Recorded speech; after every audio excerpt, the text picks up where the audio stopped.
प्रेरितों के काम की पुस्तक 4 अध्याय पहले पद से 13वें पद तक। प्रेरितों के काम की पुस्तक 4 अध्याय और उसके पहले पद से।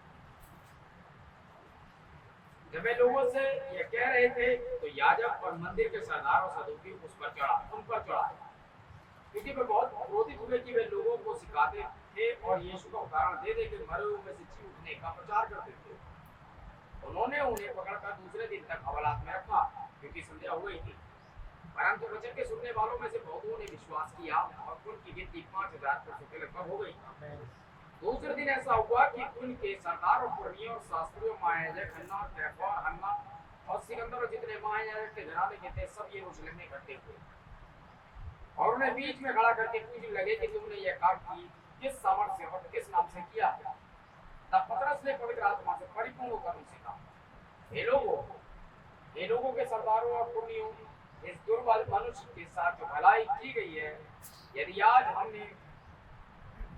हमसे उसके विषय में पूछताछ की जाती है कि यह क्यों कर अच्छा हुआ, तो तुम सब और सारे इस्राएली लोग जान ले कि यीशु मसीह नासरी के नाम से जिसे तुमने क्रूस पर चढ़ाया और परमेश्वर ने मरने में से जिलाया, यह मनुष्य तुम्हारे सामने भला चंगा खड़ा है।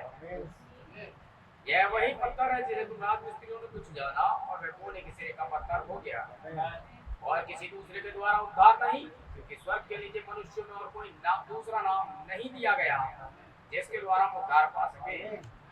जब उन्होंने पतरस और यूहन्ना का हियाव देखा और ये जाना कि अनपढ़ और साधारण मनुष्य हैं, तो अचंभा किया और उनको पहचाना ये यीशु के साथ था। परमेश्वर के वचन के बड़े सुरजन आशीष हुआ। ये प्रार्थना होगा विनोद के साथ में प्रार्थना है और आंखों को बंद करें। पिता परमेश्वर मुमकिन किया खुदावन में आए पाए प्रभु आप से धन्यवाद करते पढ़िए वचन पे तेरी आशीष को खुदावन सारी महिमा सारा जी आपको देते हैं खुदावन। जानते हैं तुम्हारा रक्षिता हमारे बीच में मौजूद है, जिसने इस वचन को लिखा खुदावन पिता परमेश्वर जानते तुम्हारे बीच में मौजूद है खुदावन। जितने भाई बहन बैठे सबको बड़ी आशीष दे प्रभु, ताकि जब अब ये वचन हमारे कान में जाए खुदावन तो सुना हमारे हृदय के अंदर जाए खुदावन और हमारे अंदर तुम्हारे काम करे खुदा। Praise Lord. अपने भाई को तेरे हाथों में सौंपते परमेश्वर, आमीन। अपने हाथों में ले खुदावन। यस आमीन। आत्मा की गवाही करे खुदावन। Yes glory. लोग छुपा लिए खुदावन। इस पर पड़ेगा उसे तेरी आशीष से खुदावन। यस आमीन। सब कुछ तेरे हाथ में सौंपते प्रभु, तुम्हारे बीच में मौजूद है खुदावन। सारी महिमा आदर आपको देते हैं। Praise God. अभी यीशु मसीह के नाम से मांगते हैं सूरज कबूल कर। आमीन। बैठ जाओ अपने स्थानों पर।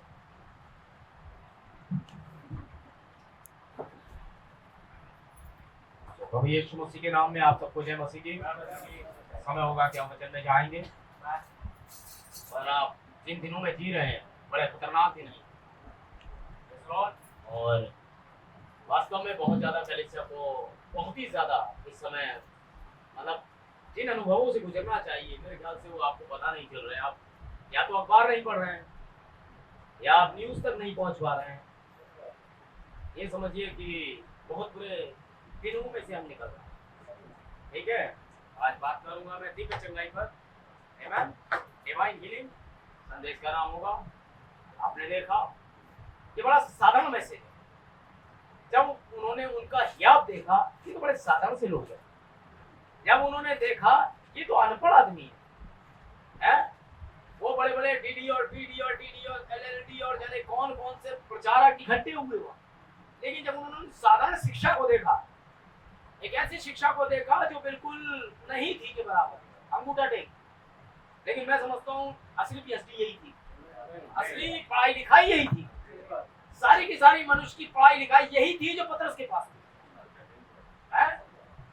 एक अनपढ़ आदमी इस बात को जान पाया, आकाश के नीचे और धरती पर कोई नाम नहीं है, आमीन, कोई दूसरा नाम नहीं दिया गया। आपके पास अपने कितने नाम होंगे इससे मतलब नहीं है, लेकिन पवित्र आत्मा से परिपूर्ण होकर ये बात पतरस ने कही। लोग अपनी थियोलॉजी से परिपूर्ण होकर, अपनी पढ़ाई लिखाई से परिपूर्ण होकर, अपने डॉक्टरेट की उपाधि से परिपूर्ण होकर नाना प्रकार के मतों सिद्धांतों को लाते हैं, लेकिन पतरस पवित्र आत्मा से परिपूर्ण होकर बोला, उसी पत्थर को राजमिस्त्री जो तुम लोग हो, तुम्हारी शिक्षा ने उसे पार कर दिया, चर्च से तुम्हारी डिग्निटी ने पार कर दिया। एक साधारण पत्थर दिख रहा था वो, और हम भी साधारण ही हैं यार, क्योंकि वे साधारण थे, आपको मनुष्य थे, हमें, लेकिन उनकी नॉलेज ने उन्हें पार किया। लेकिन मैं तुमसे तो मन पर समझ रहा हूं, बता रहा हूं, यही कोने के सिरे का पत्थर हो गया। मेरी पढ़ाई लिखाई ये है कि हम उसके साथ रहे हैं, तब लोगों ने जाना कि यीशु के साथ है ना। फकीर फरीसी व्यवस्था के साथ थे, फकीर फरीसी उस खून के मेमने से लथपथ मेमने के साथ थे, है ना। लेकिन व्यवस्था के साथ होना, पढ़ाई लिखाई के साथ होना और मसीह के होने के साथ बहुत बड़ा अंतर है भैया। आप किसी के साथ थे या नहीं थे, आपको मसीह के साथ होना ही चाहिए। और अगर आप मसीह के साथ थे तो लोग जान लेंगे कि आप मसीह के साथ थे, कहना नहीं पड़ेगा। सही बात ये है, लोग खुद कहेंगे अरे ये वो है जो मसीह के साथ थे, आमीन। और अगर मसीह के साथ थे तो उन्होंने दिखाया कि मसीह कैसा था, आमीन। हमारे पास बातें नहीं है। तीसरे अध्याय में ये घटना हुई है जिसका चौथे अध्याय में हमने वर्णन किया है। लोग इस बात पर चिंतित थे, हमसे क्यों नहीं हो रहा, ऐसा क्यों नहीं हो रहा, आमीन। ये संदेश भी बड़ी प्रेरणा से मैं 70 वीक्स ऑफ डैनियल की तैयारी कर रहा था, आमीन। और अचानक से क्या हुआ कि खुदा नीचे आया और बातचीत शुरू हुई। तो उन्हें प्रेरणा थी, बोले ये मैसेज का टाइम ही नहीं है, बोले ये तो 6 मोहरों वाले लोगों के लिए है, तुम इस पे ज्यादा जोर क्यों डाल रहे हो, तुम्हें लोगों को बताना चाहिए, आमीन। जब क्या करना है, तो पहले से उस स्थान पे आ जाए, जब बंदे देंगे पहले से उस स्थान पर आ जाए। और मैं फिर गया कि अभी बृहस्पतिवार को मेरे पास एक परिवार आया था जो एक स्पेशल प्रेयर रिक्वेस्ट के लिए था, और ये लोग शायद मचोला साइड से आए थे। उनकी एक बेटी है करीब 22-23 साल की, जो देख नहीं सकती, अंधी है, और उन्होंने यहाँ की बात की, उनका पास्टर भी साथ आया था। मैंने कहा उसको लेकर आओ, प्रेज़ द लॉर्ड। और मैं नहीं जानता ये मैसेज कैसे बदला, ये शायद 19 दिसंबर का ये मैसेज है, आमीन।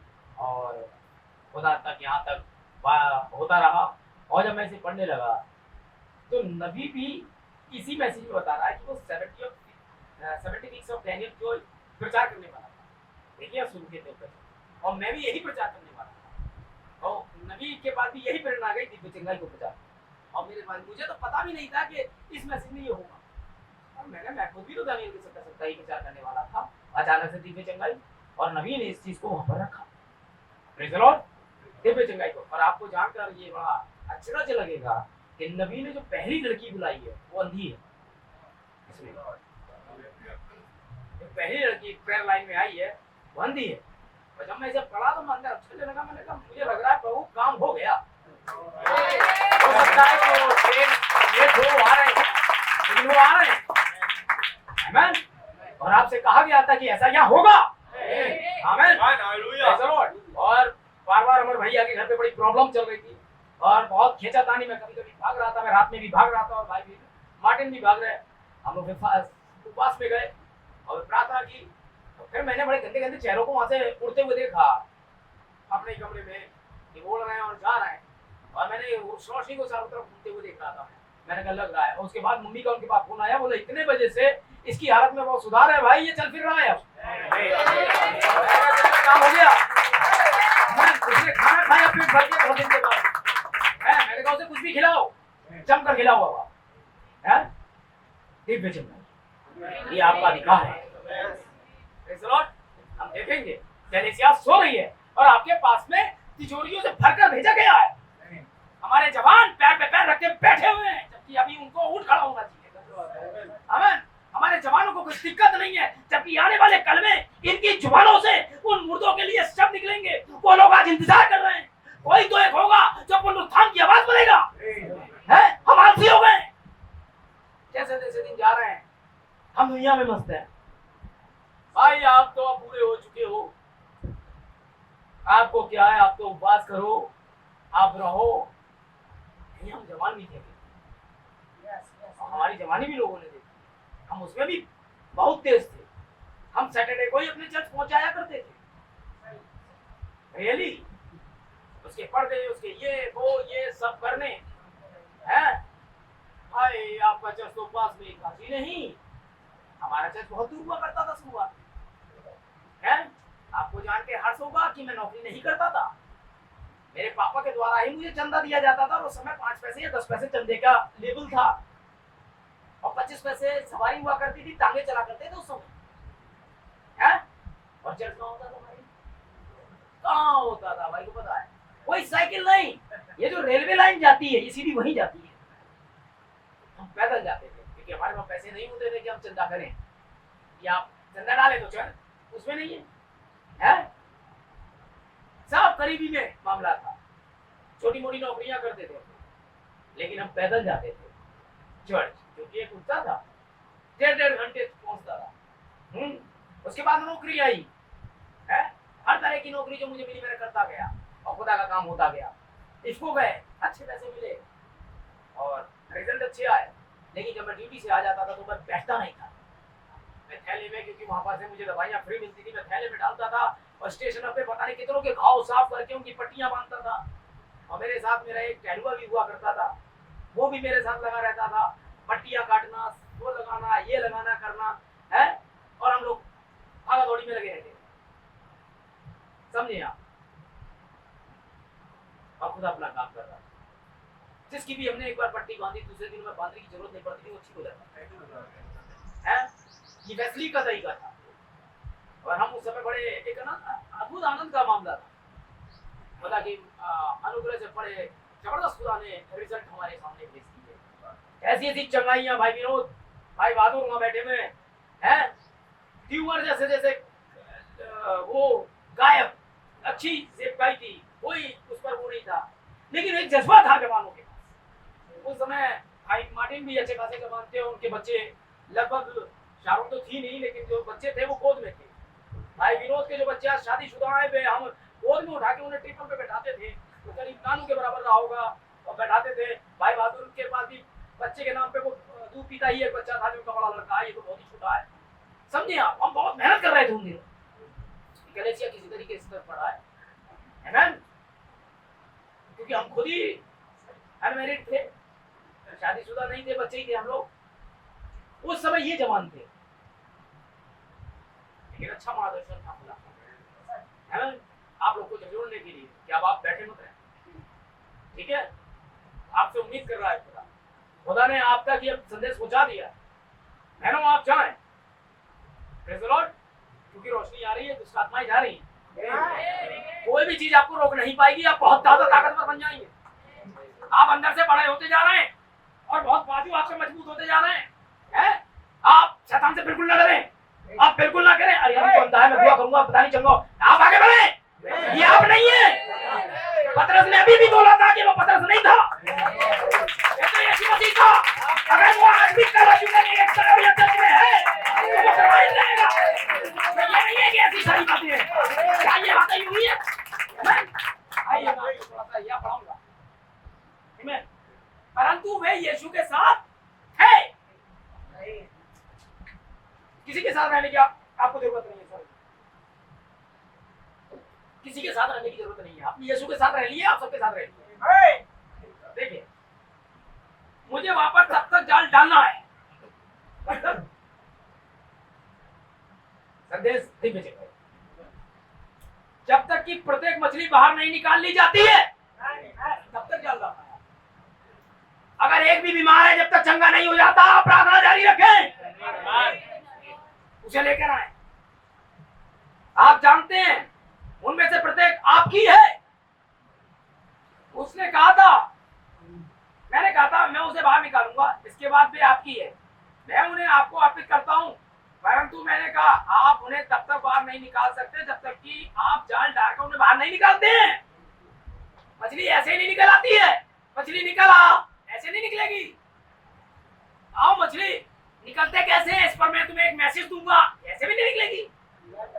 मछली के लिए एक प्रोसेसिंग है, दिव्य चंगाई एक प्रोसेसिंग के तहत होगी, पवित्र आत्मा एक प्रोसेसिंग के तहत आएगा। आमीन।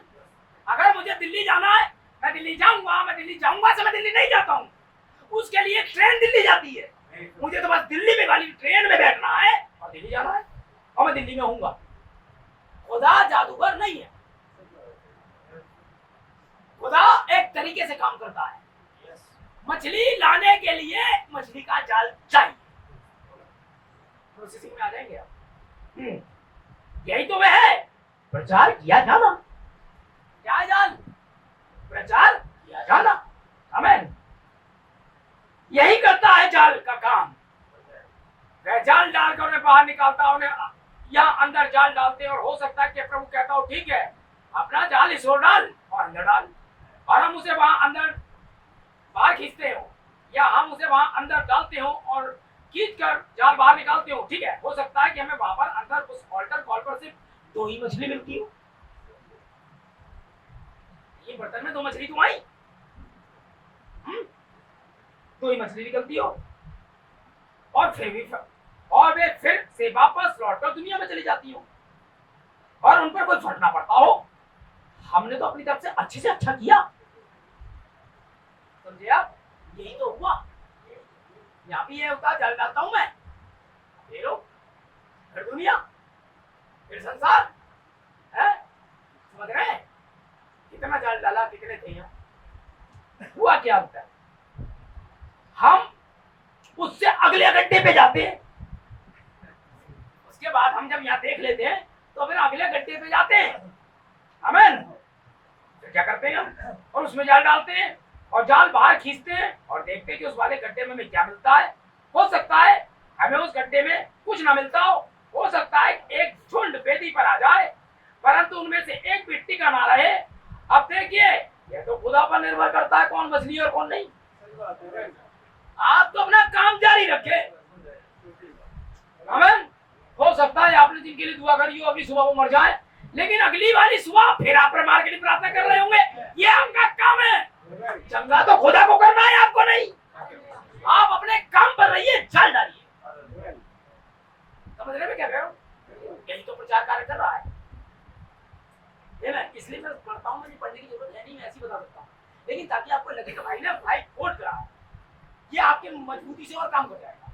देखिए, इसी प्रकार से हम अगले गड्ढे पे फिर जाते हैं और जाल डालकर देखते हैं और जाल से निकालते हैं, और हो सकता है कि वहां पूरा का पूरा मछलियों का झुंड हो। पूरा का पूरा मछलियों का झुंड हो, ये हो सकता है। इसके बाद हम देखते हैं कुछ भी हो। देखिए, हम तो बस उसमें जाल डालते हैं, हम तो यही सब कुछ करते हैं। समझे? खुदा ने हमें सुसमाचार प्रचार करने के लिए पहले से ठहराया है, और उन्हें इस अनंत जीवन को सुनने के लिए पहले से ठहराया है। हमें संदेश प्रचार करने के लिए पहले से ठहराया है, तुमको संदेश सुनने के लिए पहले से ठहराया है। आमीन। ये सच है। हमें तो जाल डालना है, या कहीं भी जहाँ कहीं परमेश्वर लोग हो या जहाँ भी हो, ये ऐसा ही है कि वे सबके सब बेदी के चारों ओर जमा हो जाएंगे। प्रभु ये रहे वे, मैं अपनी तरफ से अच्छे से अच्छा कर रहा हूँ।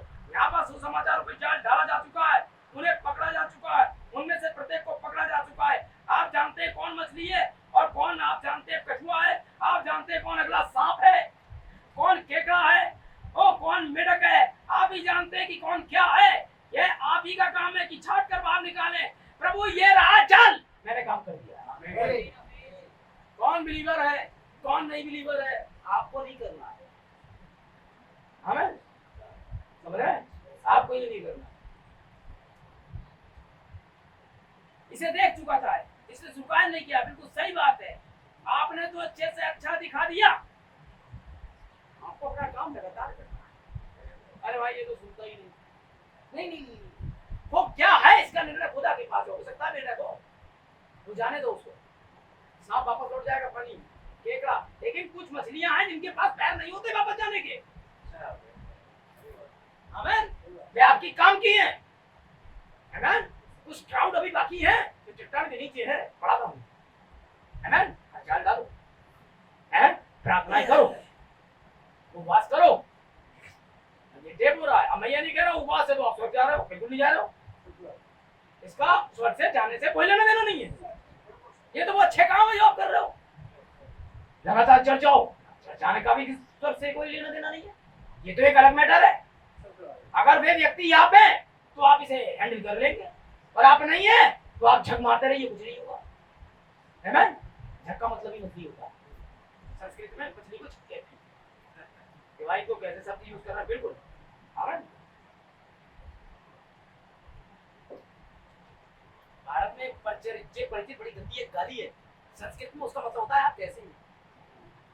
मैं गाली देके नहीं बताऊंगा, और वो है लोग जब गाँव में आ जाते हैं गंदी गाली देते हैं, वो हमारी गंदी गाली मानी जाती है, जबकि संस्कृत भाषा में उसी चीज का अर्थ होता है श्रीमान आप कैसे हैं, हाउ आर यू, ये होता है। मैं लोगों को नहीं पता, उन्होंने सोचा ये गाली है।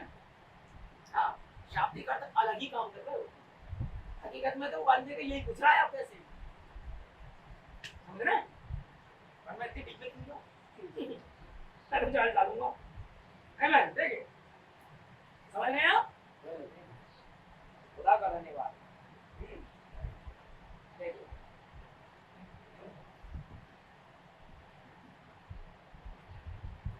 देखिए आप देखते हैं कि हमें क्या पुलिंदा मिलता है जब हम प्रचार करते हैं, अलग अलग गड्ढों में जाल डालते हैं, कई कई चीजों के पुलिंदे का मतलब सोचते हैं आप, हैं गठरी बांध देना, पुलिंदा मिलता है। संपूर्ण जगत गंदगी पाप और बदहाली का एक पुलिंदा बन चुका है, संपूर्ण जगत। इसे तो इसी किस्म का होना है ताकि ये छिन्न हो जाए, समझे। संपूर्ण जगत ने ही सारे बंदर तोड़ डाले, पानी के जहाज, पुल तथा ऐसी दूसरी वस्तुएं बनाने के लिए सारा लोहा, सारी वस्तुएं धरती से बाहर निकाली जा रही हैं, और बम्बाट निकाली जा रही हैं, पर ये नहीं समझ रहे हैं खुदा ने इन चीजों को क्यों रखा था, है एक मकसद के लिए धरती के अंदर थी। तेल, सोना, चांदी, है मोती, ये एक मकसद के लिए था, आपकी अय्याशियों के लिए नहीं था।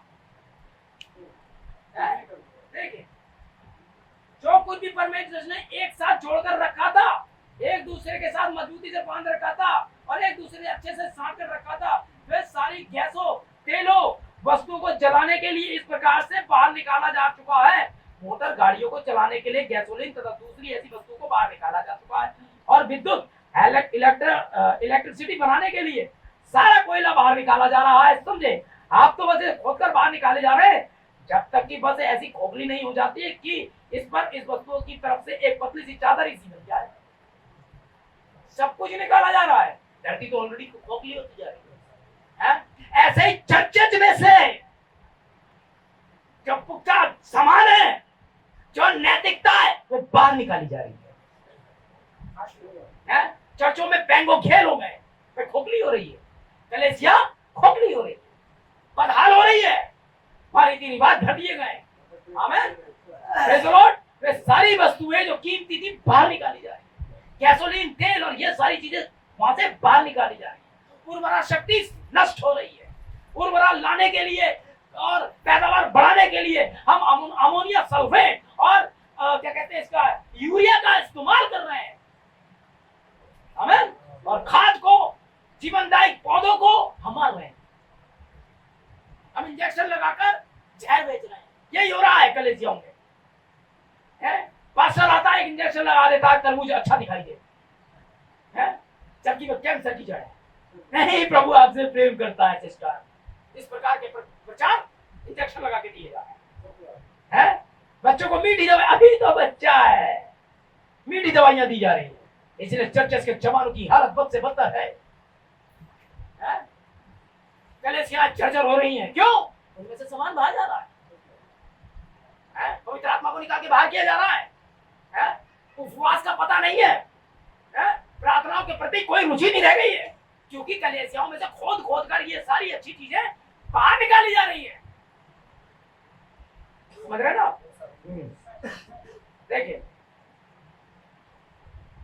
और इसके बाद लोग इतने ज्यादा पाप में बन गए कि वे बिल्कुल वैसे ही बड़ा गंदगी का ढेर बन गए, क्योंकि आरंभ में थी जब परमेश्वर मनुष्य को बनाकर अति खेदित हुआ था। केवल एक ही छोटा सा आवड़ी जार थगड़ी को उसके प्रबंध से बाहर निकाल देगा, उसके चित्रित करने के लिए काफी है। आप देखने, उसने कहा था कि वह ऐसा ही करेगा।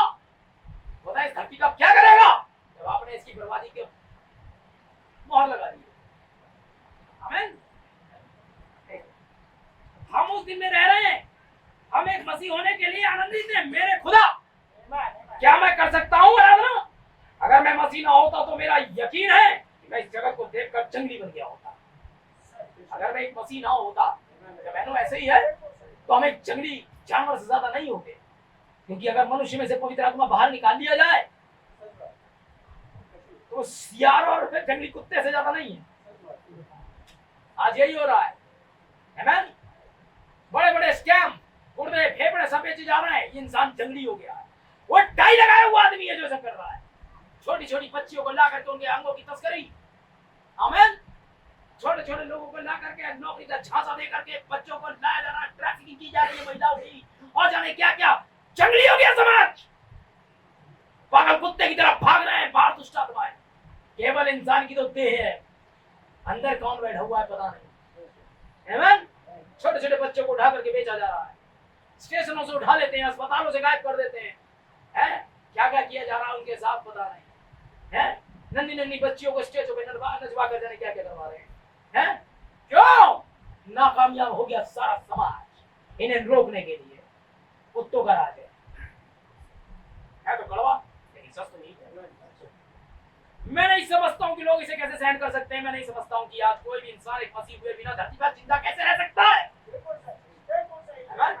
क्योंकि बिना मसीह हुए तो वैसे भी आप जिंदा नहीं है। वो विलास में पड़ गई, वो सोते जीते जी मर गए। मैं चाहता हूँ कोई भी मुझे कारण तो बताए, कोई तो एक बात बताए, एक वजह बताए क्यों वे मसीह की सेवा नहीं करना चाहते हैं। आप उसके लिए संपूर्ण तर्क, पूर्ण वजह नहीं बता सकते, समझे। हम तो बस खुश हैं। वह दिन है जब सबको खुश होना चाहिए और तैयार रहना चाहिए, क्योंकि घर वापस लौटने का महान समय निकट आ रहा है। ओ मेरे खुदा, हर देश पर, हर जगह, हर दीवार पर हस्तलेख लिखा जा चुका। आसमानों में लिख दिया, पेपरों में ये लिखा है, समाचार पत्रों में, सोशल मीडिया में, आमीन, हर जगह लिखा हुआ है, हस्तलेख लिखा है। और क्या मने मने तकेल और ऊपर से तुम तराजू में तोले गए और हल्के पाए गए। आमीन। तो खुदा तुम्हारा राज्य तुमसे छीन करके वापस ले रहा है। आमीन। तो किसी भी गवर्नमेंट कौन आ रही है, कौन जा रही, डोंट वरी मेरे दोस्तों, सरकार तो यीशु मसीह की ही आ रही है। आमीन। राज्य तो वही करेगा, डरने की जरूरत नहीं है। सीना तान कर जाओ। आमीन। जब तक गोली तुम्हें छू नहीं सकती, अगर खुदा ने नहीं चाहे तो वो छू जाए। वो खुदा है, ये इंसान है।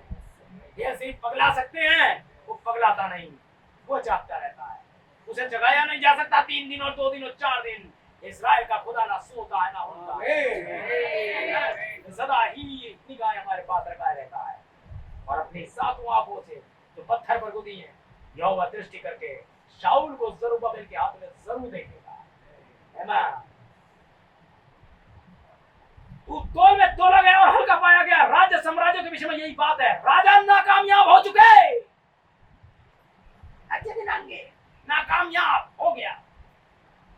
तानाशाह नाकामयाब हो गए, लोकतंत्र नाकामयाब हो गया, कलीसियाएं नाकामयाब हो गई, मानव जाति नाकामयाब हो चुकी, सब कुछ विफल हो चुका है। ये किसने कहा है? ये जो कोई फरमाता है, ये खुदा के नबी ने कहा है। सब नाकामयाब, तब काहे को चक्कर में पड़े हो? हैं? अरे तो ये कुछ भी स्थिर नहीं है। आमीन। हर धर्म नाकामयाब हो गया है, हर धर्म, चाहे वो जानवरों का हो चाहे इंसानों का। हर एक नौटंकी खड़ी हुई है।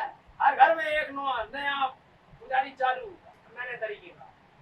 हर धर्म नाकामयाब हो गया। आप कहते हैं श्रीमान कलीसियाएं? जी हाँ, कलीसियाएं। संसार में सबसे बड़ी नाकामियां जो इसकी हुई है, उनमें से एक कलीसिया ही है। यह सच है, कलीसिया तो पूरी तरह से विफल हो चुकी, प्रत्येक वस्तु विफल हो गई, परंतु हम एक ऐसा राज्य अर्थात यीशु मसीह पाते हैं जो विफल नहीं हो रहा है। आमीन। एक जयवंत है। आमीन। यह विफल नहीं हो सकता, हम इसके लिए आनंदित हैं। यह कलीसिया वाली कोई बात नहीं है, यह तो व्यक्तिगत मामला है। आप व्यक्तिगत जीत जाएंगे, और अगर आप चक्कर में पड़े किसी के, तो गए। यह कोई मामला नहीं है कि मेरी कलीसिया का उद्धार हो गया है, ये लीजिए साहब, हम उसके लिए आनंदित है। कलीसिया, ये कलीसिया वाली कोई बात नहीं, ये तो व्यक्तिगत मामला है। ये कोई ऐसा मामला नहीं है कि मेरी कलीसिया को तो उद्धार हो गया है, ये तो मामला ही अलग है। मेरे 35 जा रहे हैं, ये कोई मामला नहीं है। मेरी कलीसिया को उद्धार हो गया, यही मैसेज है ना, ना कामयाब हो गए। हमें कामयाबी इसे नहीं कहते, ये व्यक्तिगत आई है। मैं आपको व्यक्तिगत जागरूक कर रहा हूँ, कलेसिया के रूप में नहीं, क्योंकि मुझे अच्छी तरह पता है जाल डाला जा रहा है। मेढक आएंगे, सांप आएंगे, ये अंदर बैठा हुआ है, जाल तो डल रहा है, केकड़े आएंगे, लेकिन कुछ मछलियां भी आ रही हैं, कुछ मछलियां वरना जाल डालने का क्या फायदा है? हो सकता है तो ही हो, होता जाने, लेकिन है ना, लेकिन मछली तो आमीन ही कहती। अब केका, अरे तकिया उसी बात है, अरे हमारे पास तो कुछ अलग है, ना ना ये संदेश हमारा नहीं है, ये तो हमें देख के प्रचार करता है, ना ना ना ना ना, आहा कछुआ, केकड़ा, सांप देखा उसने, ये चला, मुझे मेरे लोगों में जाने दो, ओ हमें हमारी संगति चाहिए। आए थे एक दो चार सांप आए थे, ओ यही संदेश है, भगा दिए गए, जाल डाला, नहीं नहीं हो जाना है, कोई भी सुअर नहीं वापस नहीं रीति नहीं बात, फिर से काली की जड़ में पड़ गई। क्या होगा? कुछ नहीं होगा, उद्धार व्यक्तिगत है। ये दिव्य चंगाई, दिव्य चंगाई व्यक्तिगत है। आप शरीर से चंगे हो गए, ये कोई चंगाई नहीं है, आप शरीर में पड़ेंगे। अगर एक बार प्राण चंगा हो गया, ये दिव्य चंगाई, खुदा की मुलाकात आपसे हो गई है और आप अब फिर नहीं सकते। आपके पास एक दर्शन है, क्या आप किसी से एक वास्तविक वस्तु को पकड़ पाए? याकूब की तरह, नहीं छोड़ूंगा तुझे, मुझे पता है मैंने किसे पकड़ा है, जाने दे, और वह चाहती है, नहीं नहीं, और के लिए एक संदेश आना चाहिए, आशीष कहाँ है? अरे जाने दे भाई, नहीं, क्यों नहीं जाने देगा? पहले आशीष, और तू चला गया, फिर जाने फिर मिली न मिली, फिर कभी आया नहीं आया है, बढ़ती माई क्या स्कीडिंग कर गया, पता नहीं, यहाँ से निकला नहीं निकला, ये कभी मौका मिला नहीं मिला है, बोले आज तो गला बैठी क्यों ना जाए, पर यीशु नासरी वो तो चल गया, यीशु मसीह आगे निकल गया था, लिखा है, चीखा इतना, बोले कौन चीख रहा है, रुक गया और वापस आया, बोले क्या हुआ, अरे यही कि मैं देख, आमीन। एक है जिसके पास ये सारी चीजें हैं, लेकिन आपको मांगना तो वैसे ही पड़ेगा, आप हारेंगे कैसे? आप हार ही नहीं सकते। बड़ा अच्छा लगा जब मैं ये पढ़ रहा था कि आपका उद्धार किया हुआ है, आमीन। ओ मेरी कलीसिया का उद्धार हो गया है, ये तो मामला है कि मेरा उद्धार हो गया या नहीं, ये व्यक्तिगत मामला है कि मेरा उद्धार हुआ या नहीं, आमीन। ये मामला नहीं है कि मेरे डीकन का उद्धार हो गया या मेरे पास्टर का उद्धार हो गया है या मेरी माँ का उद्धार हो गया है, यह तो ये मामला है कि मेरा उद्धार हुआ या नहीं, ये व्यक्तिगत है। सिस्टर 35 जा रहे हैं, सिस्टर 48 जा रहे हैं, तो क्यों परेशान कर रहे हो सबको? तुम्हारा हुआ कि नहीं? तुम्हारा हो जाता तो हिसाब दिखाता हूँ अभी कि वो हो कैसा जाएगा, जो जिसका हो जाएगा होगा कैसा। और जब मैंने इसकी तुलना करी, 3070 करोड़ साल आगे हैं अभी प्रकाश वर्ष वहां है, तब कहीं जाके पहुंचेंगे, जी हालात है, ठीक है, कि ये संदेश बढ़िया करके छाट रहा था, इसीलिए शायद परमेश्वर ने कहा होगा पहले कलीसिया की धूल उतारो,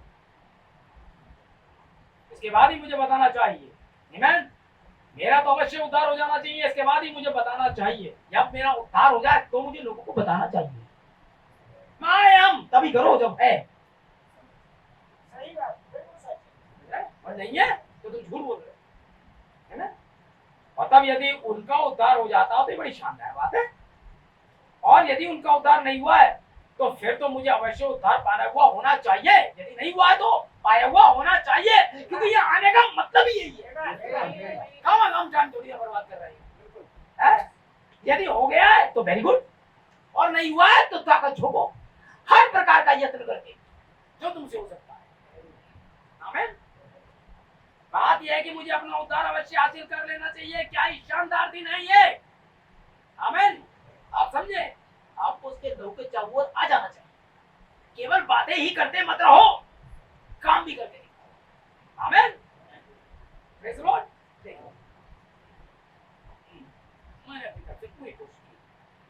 जब मैं छोटा डॉक्टर जिसका मैं नाम भूल गया हूँ, आप जानते कि अधिक समय नहीं हुआ कि मैं न्यूयॉर्क की एक बड़ी नीम गर्म औपचारिक कलीसिया में मसीह पुनरुत्थान का प्रचार कर रहा था। एक डॉक्टर, वो डॉक्टर कौन है नाम नहीं दिया, लेकिन मैं समझ रहा हूँ वो सैम्बो था। वो सैम्बो था जिसके बारे में बात हो रही है। पुनरुत्थान का प्रचार कर रहा था। मेरे पास का एक अखबार पर एक टुकड़ा है जहां से मैंने इस खबर को निकाला था।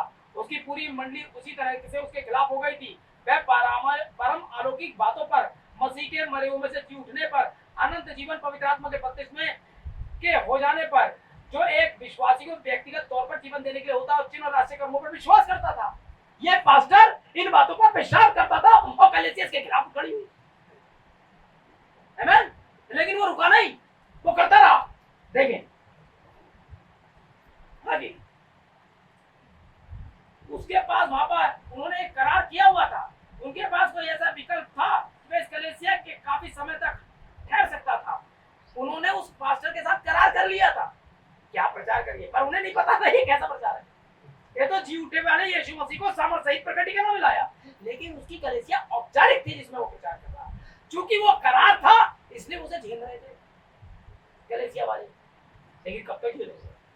ऐसा प्रचार लोगों के दिलों में खटास पैदा कर देता पास्टर के खिलाफ।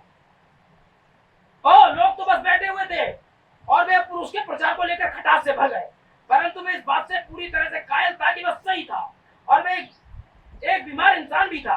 और कहा गया मैं एक बीमार इंसान नहीं था, परंतु मुझे क्षमा करना। उसका प्रचार मंच पर ही दम निकल गया। वे प्रचार मंच पे प्रचार करते ही करते मरा। हाँ, और उसका कभी गुलाम था, याद है? इसीलिए सारे मैसेजेस पढ़ा करो तब समझ में आएगा। परंतु वे रोगी नहीं था। लोगों ने उसे शोकित करके मारा, उसे हार्ट अटैक आया। जब लोग पवित्र आत्मा को ग्रहण नहीं कर रहे थे, जब लोग परमेश्वर की आज्ञा का पालन नहीं कर रहे थे, तो वो अंदर तक ग्लानि में भर गया। कैसे प्रचारक हैं लोग, देखिए कि खुदा की इच्छा पूरी न होने पर पास्टर को हार्ट अटैक भी आ सकता है। आमीन। क्या शानदार मौत है। देखिए आप, उन्होंने उसकी बिल्कुल भी नहीं सुनी थी तथा उन्होंने उसके साथ ऐसा ही कुछ किया था, परंतु मैं तो सत्य का प्रचार कर रहा था। उन लोगों के पास तो एक ऐसा सामाजिक धर्म था जिसे वे चाहते थे। हम तो एक साथ मिलकर जमा होते हैं। जो श्रीमती जोन्स वहां पर है उसका ताल्लुक हमारी कलीसिया से है। हम सब मिलकर जमा होते हैं। हमारी तो बस छोटी छोटी टी पार्टियां होती हैं, वैसे ही सब कुछ होता है। ये तो सामाजिक कार्यकलाप है, परंतु उसका ये मानना था ये व्यर्थ के काम है। आपका मानना था ये सब व्यर्थ के काम है। आपको आत्मिक होना चाहिए, आपको दिव्य चंगाई पर प्रचार करना चाहिए, जी उठे पुनरुत्थान की सामर्थ का प्रकटीकरण करना चाहिए। एक कलीसिया को इन चीजों से मतलब नहीं था। उसे तो टीपीआरटी से मतलब था, उसे तो और दूसरी चीजों से मतलब था, है? उसे तो स्विमिंग पूल में तैरने से मतलब था, वगैरह वगैरह। आमीन। देखिए, वे सामाजिक कार्य थे, ठीक? अब देखिए, वे कहता था हमें एक साथ मिलकर जमा होना चाहिए, हमें नए सिरे से जम लेना चाहिए, और लोगों को उसका धन का मजाक उड़ाना आता था, उसके साथ सब कुछ करना अच्छा लगता था। एक सुबह जबकि मैं वहां पर प्रचार मंच पर ऊंची आवाज से चिल्ला कर प्रचार कर रहा था यीशु मसीह ही हकीकत है, तो उसे दिल का दौरा पड़ गया था, उसका दम निकलता चला जा रहा था। वे ऐसे पीछे खड़ा हुआ और उसके सुनने वाले लोगों में से कुछ डॉक्टर थे जो ऊपर आए, उन्होंने ऊपर उठाया, उसके दिल के दौरे जैसी चीज को देखा। उन्होंने कहा दिल का दौरा पड़ा है श्रीमान, आप तो मर रहे हैं। मैं बोला मैं मर रहा हूँ? जी हाँ, मेरे वफादार डीकरों, कहाँ हो तुम? मेरे पास आ जाओ। वे वहां पर आए, उन्होंने उसे ऊपर उठाया और नया धर्म, ये बात उसके विषय में बातें कर रहे थे, क्या मायने रखती थी। मैं बोला अब मुझे ढीला छोड़ दो। उन्होंने उसे ढीला छोड़ दिया और उसने अपने आप हाथ ऊपर उठाए। मसीह जो मजबूत चट्टान है उस पर मैं खड़ा हूँ, बाकी सब कुछ सारी दुनिया धंसती हुई रेत है। और उसने उसी क्रॉस पर जिसको पीछे लगी थी हाथ टिकाए और चलता बना उन रास्तों पर जिसका उसने प्रचार किया था। उस जगह पहुंच गया जिन बातों के बारे में बता रहा था, वे बातें उसके लिए हकीकत बन चुकी थी। जितनी पिचंगाई का वो प्रचार कर रहा था, वही पिचंगाई उसे बचा करके ले गई। यही करता है खुदा। यदि आप मानोगे नहीं तो अपने प्रचारक को आपकी जगह ज्यादा देर दिमाग खोरी नहीं करवाए। और अब तुम्हारी जगह यहाँ नहीं है, तुम्हारी जगह जहाँ है जिसका तुमने प्रचार किया था। लोगों ने मखौल उड़ाया, लेकिन अब तुम यहाँ से चलो, ठीक है? पास्टर को खुदा निकाल दिया। आमीन। जब में ऐसा हुआ, बड़ी कलीसिया जिसके लोग अपने पास्टर के खिलाफ आए थे, और आज पास्टर हमारे बड़े भाई थे नहीं है, बहुत मैंने उनके साथ संदेश में प्रचार किया, सारी चीजें, एक शानदार व्यक्ति, एक शानदार चीज, एक खुदा का सैल्यूट करते हैं हमारे दास को। मुझे निश्चय है कि जो विरोधी कलीसियाएं थी वो तक भाई दास के लिए ये कहा करती थी, पंजाब से कौन रेस्टर में जाएगा, किसका पुनरुत्थान हम नहीं जानते, लेकिन दास वहां होगा। मुझे किसी से मतलब नहीं था, जी उठे यीशु मसीह का प्रमाण पत्र लिए घूम रहे थे, पैर सूज जाते थे और प्रचार कर रहे थे। आमीन। वो मसीहा प्यारा है, साथी है, सारा है, ये प्रेरणा से लिखा हुआ गाना। आमीन। मेरे यीशु राजा तू, मुझे चंगा तू कर दे। आमीन। आपके लिए प्रेरणा आता है गाना, कठिन है वो रास्ता, संभल संभल के चल, ये सब उन्हीं की लिखे हुए गाने। आमीन। एक शानदार प्रचार, एक प्यारा एक वचन गाए, ये आज उस चीजों का उसने प्रचार किया था, हम लोगों के साथ खुशहाली में है, आनंद मना रहा है, और पुनरुत्थान होने की बात जो रहा है और इंतजार कर रहा है कि हम लोग वापस आए। भाइयों बहनों तैयार, आमीन, प्रेज़ द लॉर्ड। ये बहुत कठिन समय है, आमीन। छोटा रहेगा मैसेज, ज्यादा लंबा लेकर नहीं जा रहा है, ठीक, ताकि आप तक ये बातें पहुंचाएं। आमीन। सारी दुनिया बाकी धंसती हुई रेत है, तो भाइयों बहनों, जब सारी दुनिया ही रेत है धंसती हुई, तो आपको क्या करना चाहिए? कलीसिया तथा कलित कलीसियाओं से मेरा क्या तात्पर्य है? मैं कैथोलिक कलीसिया की शिक्षा से आता नहीं हूं, मैं नहीं हो सकता हूं, मैं उस रीति पर कैथोलिक नहीं हो सकता हूं, क्योंकि वे रोमन कैथोलिक कलीसिया कहती है वो पटल है, और कलीसिया को वचन पर अधिकार प्राप्त है, और कलीसिया बाइबल से भी बढ़कर है। मैं वैसा नहीं सोचता हूं, क्योंकि बाइबल से बढ़कर कोई भी नहीं है। आमीन। बाइबल पर किसी का अधिकार नहीं है, बाइबल को कैसे चलाना है ये कोई व्यक्ति निश्चय नहीं करेगा, ये खुदा की आवाज है और खुदा ही इसका निर्देशन करेगा। ये मैं किसी के साथ नहीं, तो यहाँ अगर खुदा बड़ा ये कहते हैं तो मैं इस बात से सहमत हूँ, मैं भी फिर किसी कलीसिया के साथ नहीं हूँ, मैं तो उसी के साथ हूँ जो बाइबल कह रही है, क्योंकि ये तो आपका विश्वास ही बता देगा कि आप सांप हैं, बिच्छू है, केकड़ा है, कछुआ है, या आप प्राउड है। मैं अपने संपूर्ण विवेक सहित एक प्रोटेस्टेंट नहीं हो सकता हूं, क्योंकि मैं तो वचन का सिर्फ एक अंश भाग ग्रहण नहीं कर सकता हूं, और ना ही ऐसा कह सकता हूं इसका ये वाला भाग तो प्रेरणा से भरा हुआ है, लेकिन वो वाला भाग प्रेरणा से भरा हुआ है, लेकिन ये वाला भाग प्रेरणा से भरा हुआ नहीं है। ये कोई मायने नहीं रखता। फिर तो आप किस प्रकार की बाइबल पढ़ते हैं हमें नहीं पता है। ये वाला भाग प्रेरणा से लिखा हुआ है, वो वाला भाग प्रेरणा से नहीं लिखा हुआ है, ये वाला भाग ऐसे ही लिख दिया गया, वो वाला भाग ऐसे ही। बहुत सारे लोगों का ये मानना है मेरे को 16 प्रेरणा से लिखा हुआ नहीं, क्योंकि इस प्रकार की कलीसिया दुनिया में कहीं है, ये तो उनका मानना है, लेकिन हमारा मानना तो ऐसा नहीं है। यदि परमेश्वर है तो वचन कायम रहेगा, कहीं तो एक कलीसिया रहेगी, चाहे वो व्यक्तिगत हो, एक बंदा तो ऐसा होगा है जो इन चीजों पर विश्वास कर रहा होगा। आमीन।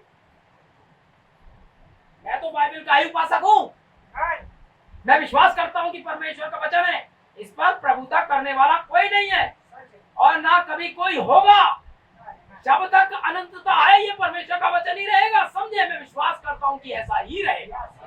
आमीन। इस पर कोई प्रभुता नहीं कर सकता। हो सकता है कि बहुत सी बातें हों जो मैं नहीं समझता हूं और आप भी नहीं समझते, बहुत सारी ऐसी बातें हैं जो आप भी नहीं समझते, मैं भी नहीं समझता। हो सकता है कि बहुत सी ऐसी बातें हो जिन्हें मैं अपने छोटे से दुर्वचन विश्वास के द्वारा साकार नहीं कर सकता हूं। हो सकता है कि मैं इसका साकार रूप से घटित होते हुए ना देख सकूं, परंतु अभी भी ये उतनी ही सत्य है जितनी ये लिखी है।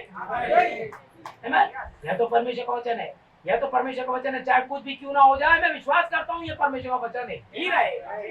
आमीन। समझे आप? मैं ये विश्वास करता हूँ कि वहां पर अर्थात बाइबल में बीज है। मैं ये विश्वास करता हूँ कि वहां पर बाइबल के अंदर बीज है। यह तो ऐसी एक टोकरी है जो बीजों से भरी पड़ी है। क्या बात है, ये तो एक ऐसी टोकरी है जो बीजों से, और ऐसे वैसे बीज नहीं है भाई, बड़ी परफेक्ट क्वालिटी के, बहुत ही शानदार क्वालिटी के बीज है ये, और ये टोकरी बीजों से भरी है। और मैं विश्वास करता हूँ कि पवित्र आत्मा इस बीज को ले लेता है और उसे इस प्रकार से हमारे हृदय में बोता है क्या आप इसका विश्वास नहीं करते? हम इसकी संतान बन जाते हैं। यही कारण है कि मुझे इसका विश्वास करना होता है। अगर इसकी कोई भी बात प्रेरणा से भरी नहीं है तो मैं विश्वास किस प्रकार से कर सकता हूं? तब तो मैं इसका विश्वास कर ही नहीं सकता हूं कि इसका एक भाग तो प्रेरणा से परिपूर्ण है और दूसरा नहीं है। ये तो सारी की सारी प्रेरणा से ही भरी हुई होनी चाहिए। ये तो पूरी की पूरी पवित्र आत्मा के हाथों में होनी चाहिए। ये तो सारा का सारा वचन होना चाहिए। ये तो सारा का सारा बीज होना चाहिए। आमीन। परमेश्वर क्या करता है? वो बीज आपके हृदय में बोता है, और अगर जो चीज बो दी जाती है वो तो निकलती ही है, फिर वो अंदर बढ़ता है ना? और वो बीज क्या करता है? वो आपके मुंह में आ जाता है, फिर बढ़ता है, ये आपकी आंखों में आ जाता है, फिर ये बढ़ता है, ये आपके दिमाग तक जाता है, ये आपके कानों में आ जाता है मेरे भाई। आमीन। क्योंकि ये बढ़ा हुआ बीज पवित्र आत्मा की ओर से, और ये बढ़ रहा है, फिर मुंह को पकड़ लेता है, फिर ये वो आप नहीं बोल रहे होते हैं, फिर तो जो बीज पड़ गया है वो बोल रहा होता है, फिर ये आप नहीं देख रहे होते हैं, मोबाइल की नरकिया खिड़कियों को नहीं झांक रहे होते हैं, क्योंकि खुदा का बीज तो ऐसा करेगा ही नहीं, क्योंकि वो अब आपकी आंखें तो है ही नहीं, वो तो बीज पड़ गया और उस बीज ने कब्जा कर लिया आंखों पर, तो वो आनंद प्रतिज्ञाओं को ही देखता है, वे तो स्वर्गीय वातावरण को ही देखता है, वे तो बहनों को बहनें देखता है, वो तो भाइयों को भाई देखता है, वो तो पिताओं को पिता देखता है, वो खुदा को खुदा देखता है, क्योंकि वो तो आंखों में पड़ गया है, तो वो हाथों में पड़ रहा है भाई। फिर हाथों में पत्थर नहीं होते हैं, मुंह में गालियां नहीं होती हैं, मुंह में किसी की बर्बादी के लिए श्राप नहीं होते हैं, क्योंकि बीज पड़ रहा होता है, उन्हें हृदय में कब्जा किया हुआ होता है? उसकी हर धड़कन खुदा के लिए चिल्ला रही होती है, आमीन। उसकी आत्मा बढ़ रही होती है, फिर धुल रही होती है, फिर तो पांव पर वो कब्जा कर लेता है, पांव तो जब तक आराधना के लिए दौड़ रहे होते हैं, क्या ही सुहाने हैं वो पांव, जो पहाड़ों पर भाग रहे हैं, जो जंगलों में भाग रहे हैं, क्या ही धन्य में हाथ जिनमें तलवार हमेशा हाथ में रहती है, यहाँ चिपकी रहती है, वो तो देह में बढ़ रहा होता है भाई, देह में तो खाल खाल में बढ़ रहा होता है। छोटे मोटे क्या कहते हैं स्कर्ट्स नहीं पहन रही होती है, वो मसीह की देह हो रही होती है, ये तो मसीह की देह को छुपा रही होती है, ये तो अपने बाल बढ़ा रही होती है, क्योंकि वो तो उनके बालों में भी बढ़ रहा होता है, उनके कानून बढ़ रहा होता है, ये तो अपने आप को बचा के रखती है, ये तो अंतिम प्रेम केवल अपने प्रभु से करती है, और बाकी बचाते ही प्रेम अपने पति के लिए रखती है, इधर उधर नहीं भाग रही होती है, गपशप नहीं कर रही होती है, क्योंकि सारा का सारा तो मसीह बढ़ रहा होता है, उनका तो कुछ बचा ही नहीं, जो बचा था तो कब्र में गया, पृथ्वी पर के अंगों को मार डाला गया, तो भाई ये कौन से अंग है? परमेश्वर के सारे हथियार उन अंगों पे बंधे होते हैं, मेन सुसमाचार के जूते पैरों में होते हैं, ये ऐसे बढ़ रहा होता है, आत्मा की तलवार से हाथ सजे होते हैं, धार्मिकता की ढाल आगे होती है, और दीप में चंगाई जिंदाबाद, कौन हमें मसीह के प्रेम से अलग करेगा? मरी ओ करके देख, क्या नंगाई करके देख, क्या बहगापन, क्या लंगड़ापन, कौन हमें खुदा की प्रेम, क्या शादी ना होना, या घर में आटा ना होना, किसी बात में हम खुदा से लड़ पड़ेंगे, ये डाउट नहीं, कौन मसीह, उसके रंगों को कोई नहीं चुरा सकता है, फिर डाउट है, 7 कलर है, मसीह आपके चित्रों को नहीं देखता, मसीह आपके दांतों को नहीं देखता, ये तो अपने वचन को देखता, टोकरी तो वचन से भरी है, टोकरी तो बीजों से भरी है, और कोई दांत लेकर उसे बढ़ा रहा है, अगर बढ़ा रहा है तो फिर बढ़ा रहा है, आमीन। तुम्हें अपनी जवानी के एक एक क्षण का जवाब देना है भाई बहनों, और सच में अगर आप सही तरीके से जी नहीं पाए तो जवाब देना तो बहुत दूर की बात है, खड़ा होना भी मुश्किल पड़ जाएगा वहां, आमीन। क्योंकि जिस खुदा से आपका मुकाबला होने वाला है, जो न्याय में गया वो दोषी ठहरा ही ठहरा, वो नहीं भाई हम क्या करें, भाई हम क्या झोंक दें, कितना पढ़ ले मसीह को जानने के लिए, भी तो पढ़ दे, लेकिन यीशु के साथ रहे थे भाई, हमें और क्या जानना है, कुछ भी नहीं जानना है, सारा का सारा तो यही ज्ञान है। जब आप ये जानते हैं कि आप खुदा की औलाद हैं, इससे बढ़कर क्या है? आमीन। यदि वो आपको अपना बेटा और बेटी बना रहा है, और क्या बनना चाहोगे? अरे व्यक्तिगत उद्धार, मेरी कलीसिया बच गई, आप बच गए कि नहीं? आपका पादरी उपवास बहुत रखता है, आप रखते हैं कि नहीं? है आपको रखना चाहिए। अब ये चाहिए वाला मैटर हमारे यहाँ बहुत बढ़िया क्लियर करता हूँ, करो, चाहिए नहीं करो। और जल्दी बृहस्पति आप उसको मीटिंग करने वाले हैं शुरू, ठीक है? क्योंकि मैं ऐसे छोड़ नहीं सकता हूँ, ठीक समझ रहे हैं? या तो हम जा रहे हैं या फिर नहीं जा रहे हैं, मैं कंफ्यूजन में नहीं रहूंगा, तो जाए या ना जाए, मरना तो है ही भाई, 100% तो मर रहे हैं, और 1% की आस है कि मैं ट्रेन पकड़ लूंगा, तो फिर लगा गांव पर चौक लगा सकते हो, समझ रहे हो? बच सकते हो तो सब कुछ गांव पे लगा, उत्तर तुम्हें 3 दिन में न मिले तो पास चलो। बड़े अच्छी मजीद जान करते भाई जो बोल रहे थे, क्या ये वो नहीं है? वही है। इस पृथ्वी पर मेरे ख्याल से मैं अकेला वो बंदा हूँ जिन्होंने उस सरपेंट को देखा था, है ना? और मैंने आपको बताया था गवाही के तौर पर, मैं से पूरी रात लगा था। मैं जब नया बिलीवर बना तो सरपेंट सीट मेरे हाथ लग गई, कहाँ से मैंने इसे पढ़ा और मैं खुदा से दुआ करने लगा, वो दिखता कैसा था, वो दिखता कैसा था? और करीब 6 महीने बीत जाने के बाद, है ना, अब हम इस वाले कमरे में सो जा करते, और मैं सपने में देखा कि मैं मात्र 6 या 7 साल का हूँ, क्योंकि जिस समय मैंने वो कपड़े पहने थे, मेरी बहन ने मुझे दिलाए थे क्रिसमस के लिए, पर वो मैं पहले दिला दिए थे उसने नवंबर में, क्योंकि हम जाते थे सरदना।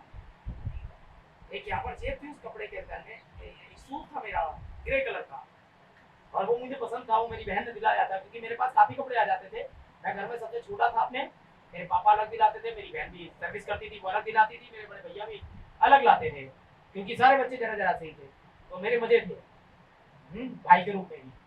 तो लिहाजा मेरे पास 2-3 जोड़ी कपड़े हो जाते थे क्रिसमस को, ठीक है? तो मेरी बहन लाई कि मैं जो जाना था वहाँ, बोले यही क्रिसमस में पहन देगा, लेकिन ये तब का बता रहा हूँ, उस समय का नहीं, लेकिन मैं उस सीन को देख रहा हूँ जब मैं 7 साल का हूँ और वही वाला ड्रेस पहना, और रात में मैं सरदना गया सपने में, और हम लोग एक वहाँ पर रुके हुए हैं और वहाँ सब सो रहे हैं, अंडे वंडे खाते थे हम, ऐसे होता है, एक सीढ़ी है ऊपर से आ रही है, यूं करके मुड़ा हुआ है, मुझे पूरा ऐसे ही याद है, मैं सपने भूल जाता हूँ लेकिन इसे याद रखा मैंने, है?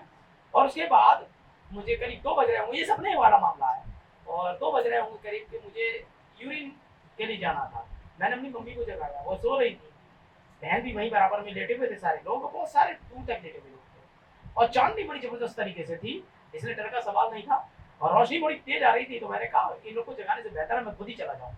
और मैं वो दीवार जो थी, जैसे पुराने महलों में आप देखते हैं यूं करके घूम के आती थी, फिर सीढ़ियाँ होती थी, ऐसी सीढ़ियाँ थी, मैं वो पकड़ करके नीचे आया, मैंने जो करना था करा, और मैंने देखा कि मैं नीचे खड़ा हूँ और ऊपर से फिर कोई नीचे उतर रहा है, और करीब 7.5 फीट या 8 फीट के आसपास भी जानवर था, और वो मैंने एक फिल्म में देखा था, लोग इस चीज को रखते हैं, वो मैंने पहले कभी नहीं देखा, क्योंकि वैसे फिल्में आई नहीं थी, इंग्लिश फिल्म में मैंने देखा, मैंने ये तो वही जैसा है, ठीक है? और जब वो निकला तो उसका मुंह काम से इस तरीके से खुल रहा था, और बड़े से उसके बाल थे, और बहुत ही अच्छा था शरीर, जैसे कि किसी, यहाँ तक तो वो आदमी है, ठीक?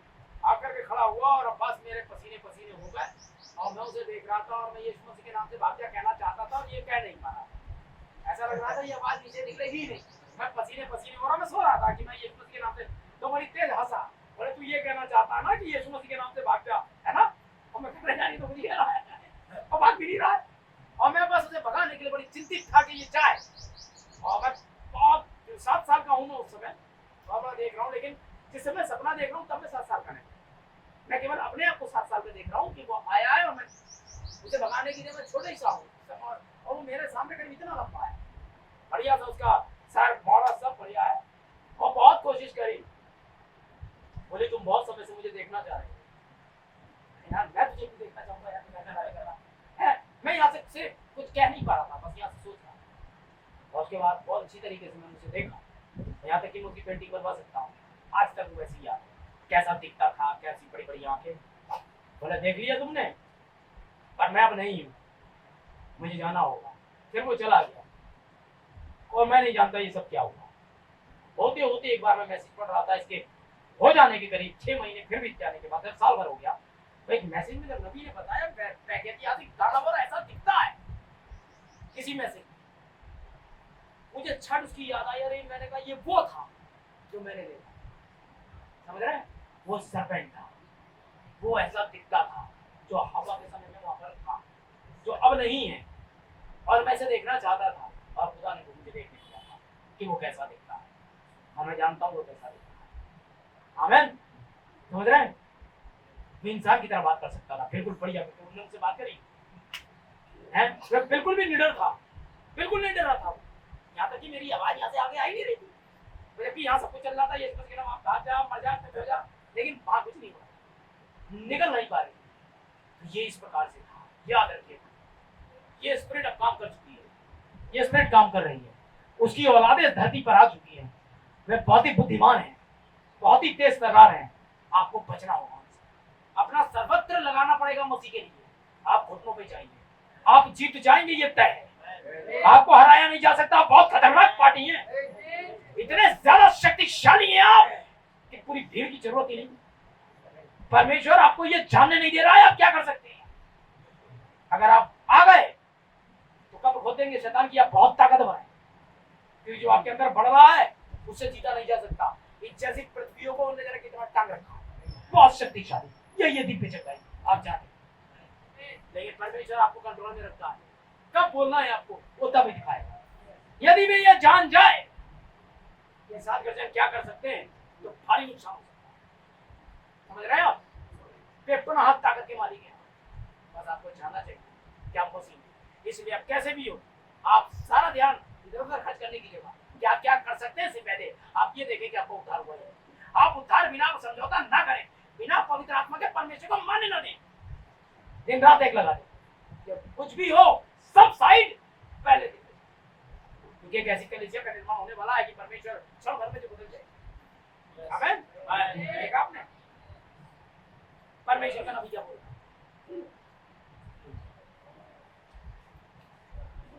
यही कारण मुझे इसका विश्वास करना होता। अगर इसकी कोई एक बात प्रेरणा से भरी हुई नहीं है तो मैं इस पुस्तक पर विश्वास नहीं कर सकता हूँ, तब तो इसका विश्वास नहीं कर सकता हूँ कि इसका ये वाला भाग तो प्रेरणा से परिपूर्ण है और वो वाला भाग प्रेरणा से परिपूर्ण नहीं है। देखिए भाई, ठीक, आगे परंतु मैं कहता हूँ ये प्रेरणा से ओतप्रोत है, उसका हर शब्द प्रेरणा से बना हुआ है, इसका एक एक शब्द सच्चा और सच्चा है। मैं कहता हूँ ये पूरी प्रेरणा, अगर ये प्रेरणा से भरा हुआ तो जो नबी ने प्रचार किया वो कैसे, वो भी संपूर्ण रीति से प्रेरणा से भरा हुआ है। तो केवल ये प्रचार करने आया था दिव्य चेंज, और एक अच्छा मैसेज प्रचार करेंगे, ये प्रेरणा है। प्रेरणा है हमारे पास, जाने कौन सी आ जाती है जिनमें हम लड़े, इसके लिए प्रेरणा नहीं आती कि हम ये निकाल के लाए हैं। कौन कितने साधारण से मतलब नहीं है कि आप यीशु के साथ रहे, आप 3 दिन यीशु के साथ रह के तो देखिए यीशु कौन है, ये लोग पहचाने, ये रहा, आज यीशु चाहिए, ये इसके साथ रहेगी। फिर देखिए, मुझे लगता है कि हम सप्ताह में एक ही बार ही इससे मिलते हैं, वो भी यहाँ। उसके बाद हमारी ड्यूटी जिंदाबाद, हमारे बच्चे, हमारा खाना, हमारी क्रिकेट, हमारा टीवी, हमारा मोबाइल। एक हफ्ते हमारे साथ ये हैं, उसके बाद पादरी साहब दिक्कत है।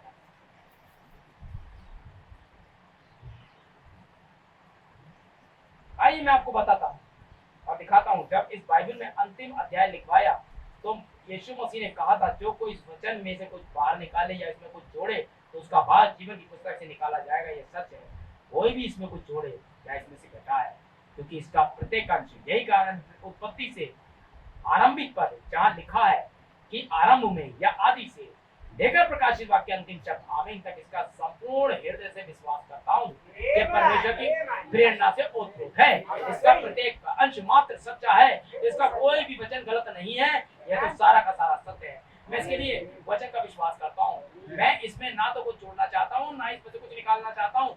मुझे किसी की जरूरत नहीं है, मुझे तो सिर्फ उसकी जरूरत है और यही है वह जिसकी मुझे आवश्यकता है। जैसा तुम उसके विषय में सोचते हो, क्या तुम उसके विषय में सोचते हो कि यह सत्य है? मैं विश्वास करता हूँ कि यही सत्य है, इसका हर एक वचन सत्य है, इसका हर एक ठीक वैसे ही विश्वास करिए जैसे ये लिखा है। आमीन। ठीक है, सही है। आप अमेरिका में संकीर्ण दृष्टिकोण वाले लोग मिल जाएंगे।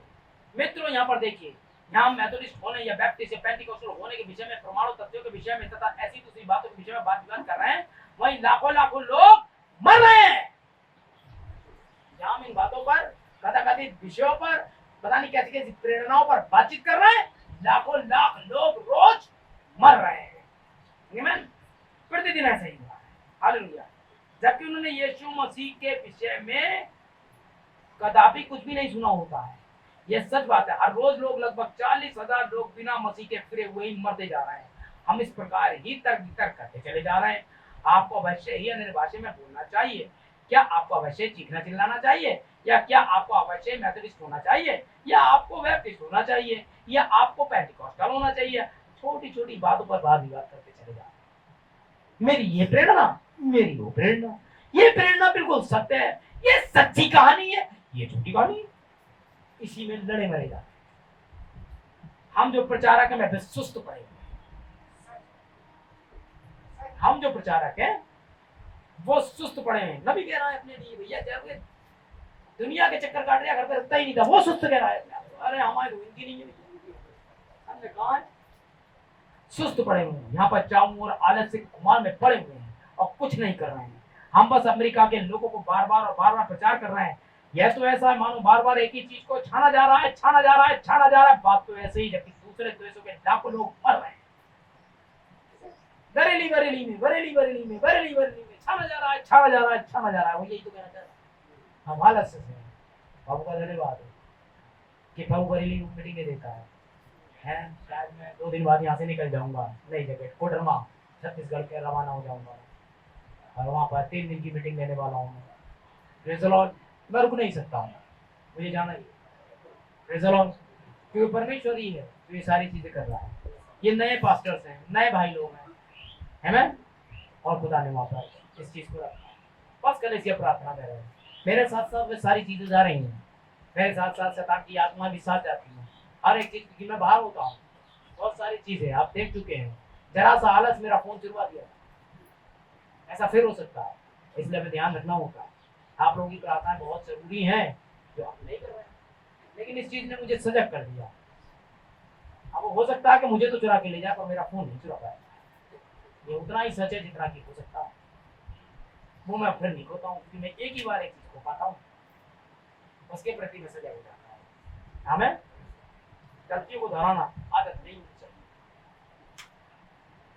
यीशु ने जो अंतिम आज्ञा दी भैया थी, सारे जगत में जाकर सारे जीवधारी को सुसमाचार प्रचार को। मित्रों, क्या आप देख सकते हैं कि क्यों मैं घर पे नहीं ठहर सकता हूँ? मेरे भीतर कुछ भी ऐसा है जो मुझे चीर कर टुकड़े टुकड़े करता है। भाइयों बहनों, मुझे इस बात का आवाज है, कुछ किया जाना चाहिए। मैं खुद अपने से ऐसा नहीं करता हूँ, मैं ऐसा नहीं करता हूँ। संदेश के साथ साथ समय देखिए क्या चल रहा है?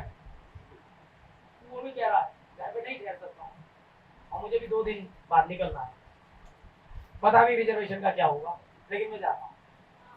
भाई मुझे जाना चाहिए। भाई विशाल इस बात के गवाह हैं, हमें रिजर्वेशन नहीं मिलता है और कभी भी, लेकिन हम लेट के जाते हैं। भाई ये बात तो तय है, आप इसके गवाह हैं। क्या कभी प्रभु ने हमें, और 100 बार ऐसे ही हुआ है, रिजर्वेशन नहीं हो पाता है हमारे घर। और मेरे ख्याल से हम उतना लेट के जाते हैं जितना कि लेट के सकते हैं। सब अपने अपने। यहाँ तक कि एक बार तो भाई मार्टिन को एक ने अपनी सीट खुद ही ऑफर कर दी। उसने अपनी पत्नी को कहा मैं इसको ऊपर ले लेता हूँ, आप यहाँ सोइए। और मैं नीचे था, मैं नहीं अकेले क्या मजे करेंगे, मैं भी उसी पे आ गया था। हम मजे कर रहे हैं, खुदा हमारी फिक्र किए हुए है, सब कुछ उसके हाथ। हमें हालेलुया, हमें नहीं देखना है हम क्या कर रहे हैं, हमें ये देखना है परमेश्वर क्या कर रहा है। भाई बहनों, आप जान लें बड़े सही तरीके से काम हो रहा है। अंतिम आज्ञा ये, मैं मिशनरी सोसाइटियों को देखता हूँ कैसे उन्होंने बोलिया बिस्तर समेट दिया है। कहीं प्रचार कार्य देख रहे हैं आप बस फोन करिए, 15,000 हमारे फलाने FCI कोड ये है, मोबाइल नंबर ये है, हम आपके लिए दुआ करेंगे। 15,000 की दुआ बिक रही है, दुआ बिक। कोई ज्यादा बड़ी बीमारी मतलब ट्यूमर, 25,000 25,000 वो जो फोन पे है। वैसे आप अगर हमारे यहाँ आएंगे, हाथ रखकर हमारा वाला नबी जब दुआ करेगा तो उसके 50। यीशु मसीह यही करता था। हो तो जाएगी तेरी दुनिया चंगी, आया ना प्रभु मेरी गलती गई, उसमें तो दुष्ट आत्मा है। पतरस भैया रसीद काट दो। पतरस भैया आए होंगे, हाँ भैया 10 स्वर्ण मुद्राएं हाथ रख के दुआ करने, और अगर थूमा जाएगा दुआ करने तो 5000, और यहीं से कह दे तो 500। ऐसा था क्या? हो गई। इसीलिए तो चिढ़ते थे ये लोग। इन सभाओं से क्यों चिढ़ते हैं? मैं कहानी कोड़ी नहीं लेता हूँ, और उतना ही काम हो रहा है, और उससे ज्यादा हो रहा है। चक्कर ये है, ये फेमस बहुत है, टीवीओ के बाद रोड बहुत है फेमस होने के लिए, भीड़ लगा दी, खजूरों का दीवार है, कौन कौन से प्रोग्राम, लोग ढेरों ढेरों दान दे रहे हैं बचने के लिए। यहाँ कहानी कोड़ी नहीं दंगे बचने के लिए, क्या भैया कम से कम साउंड ही लग जाए। है कोई पुतैया है यहाँ पे तो कोई जूस बेचता है, कोई बच्चों की ट्यूशन पढ़ा रहा है तो कोई ऑटो चला रहा है, कोई दिन भर अस्पताल में बैठा है। ऐसे बेचारे गरीब, कोई टीचर बनी बैठी है, सब बेचारे ऐसे ही गरीब है। कोई गार्ड है तो क्या देंगे, कुछ रिटायर है, क्या करेंगे? वहां मोटी मोटी फर्म है, राजपाल यादव आ रहे हैं, फलाने आ रहे हैं, दिमागे आ रहे हैं, राखी सावंत आ रही है, बैठ रही है। क्यों? शो दिखाना है, शो, नोट आएंगे। लेकिन खुदा का धन्यवाद है, जब लोग ये देखेंगे ये मसीह के साथ रहे, वो नोटों के साथ रहे, राजपाल यादव के साथ रहे, अपानी और अडानी के साथ रहे, लेकिन यहाँ वाले मसीह के साथ ये मायने। खुदा हमारे कमजोर हृदय को देखता है, खुदा हमारे कमजोर शरीर को देखता है, हमारी विनती स्वीकार करके बड़े काम। हमारे पास नहीं है इतनी लाभ लागत दिखाने के लिए, बड़ी बड़ी मीटिंग में ये कुछ नहीं, बेचारे गरीब गुरुवाई मुझे मीटिंग के लिए बुलाते हैं। आमेन। छोटी मोटी मीटिंग होती है, यही दिव्य चल रहा है, बड़ी साधारण सादगी। मैं दानियल के विषय में सोचता हूँ, हालेलुया। जब मैं उस दिन में जिस किनारे पर खड़ा हुआ था और उसने एक दर्शन देखा, उसने एक स्वर्गदूत को सूर्य का वस्त्र ओढ़े हुए आया हुआ देखा, उसके सिर पर मेघधनुष था, उसने अपना एक पांव धरती पर दूसरा समुद्र पर रखा, आमीन, और अपना हाथ ऊपर उठाया और उसकी शपथ खाई जो युवा जीवित रहेगा, और खाकर कहा अब तो और समय ना होगी, अब तो और देर ना होगी। इन दिनों में से किसी एक दिन ऐसा ही होना है, इसका हर एक वचन ठीक वैसे ही पूरा होना है जैसा कि इसने कहा था, और वो होना है। आइए मैं दानियल की किताब से पढ़ता हूं आपके लिए।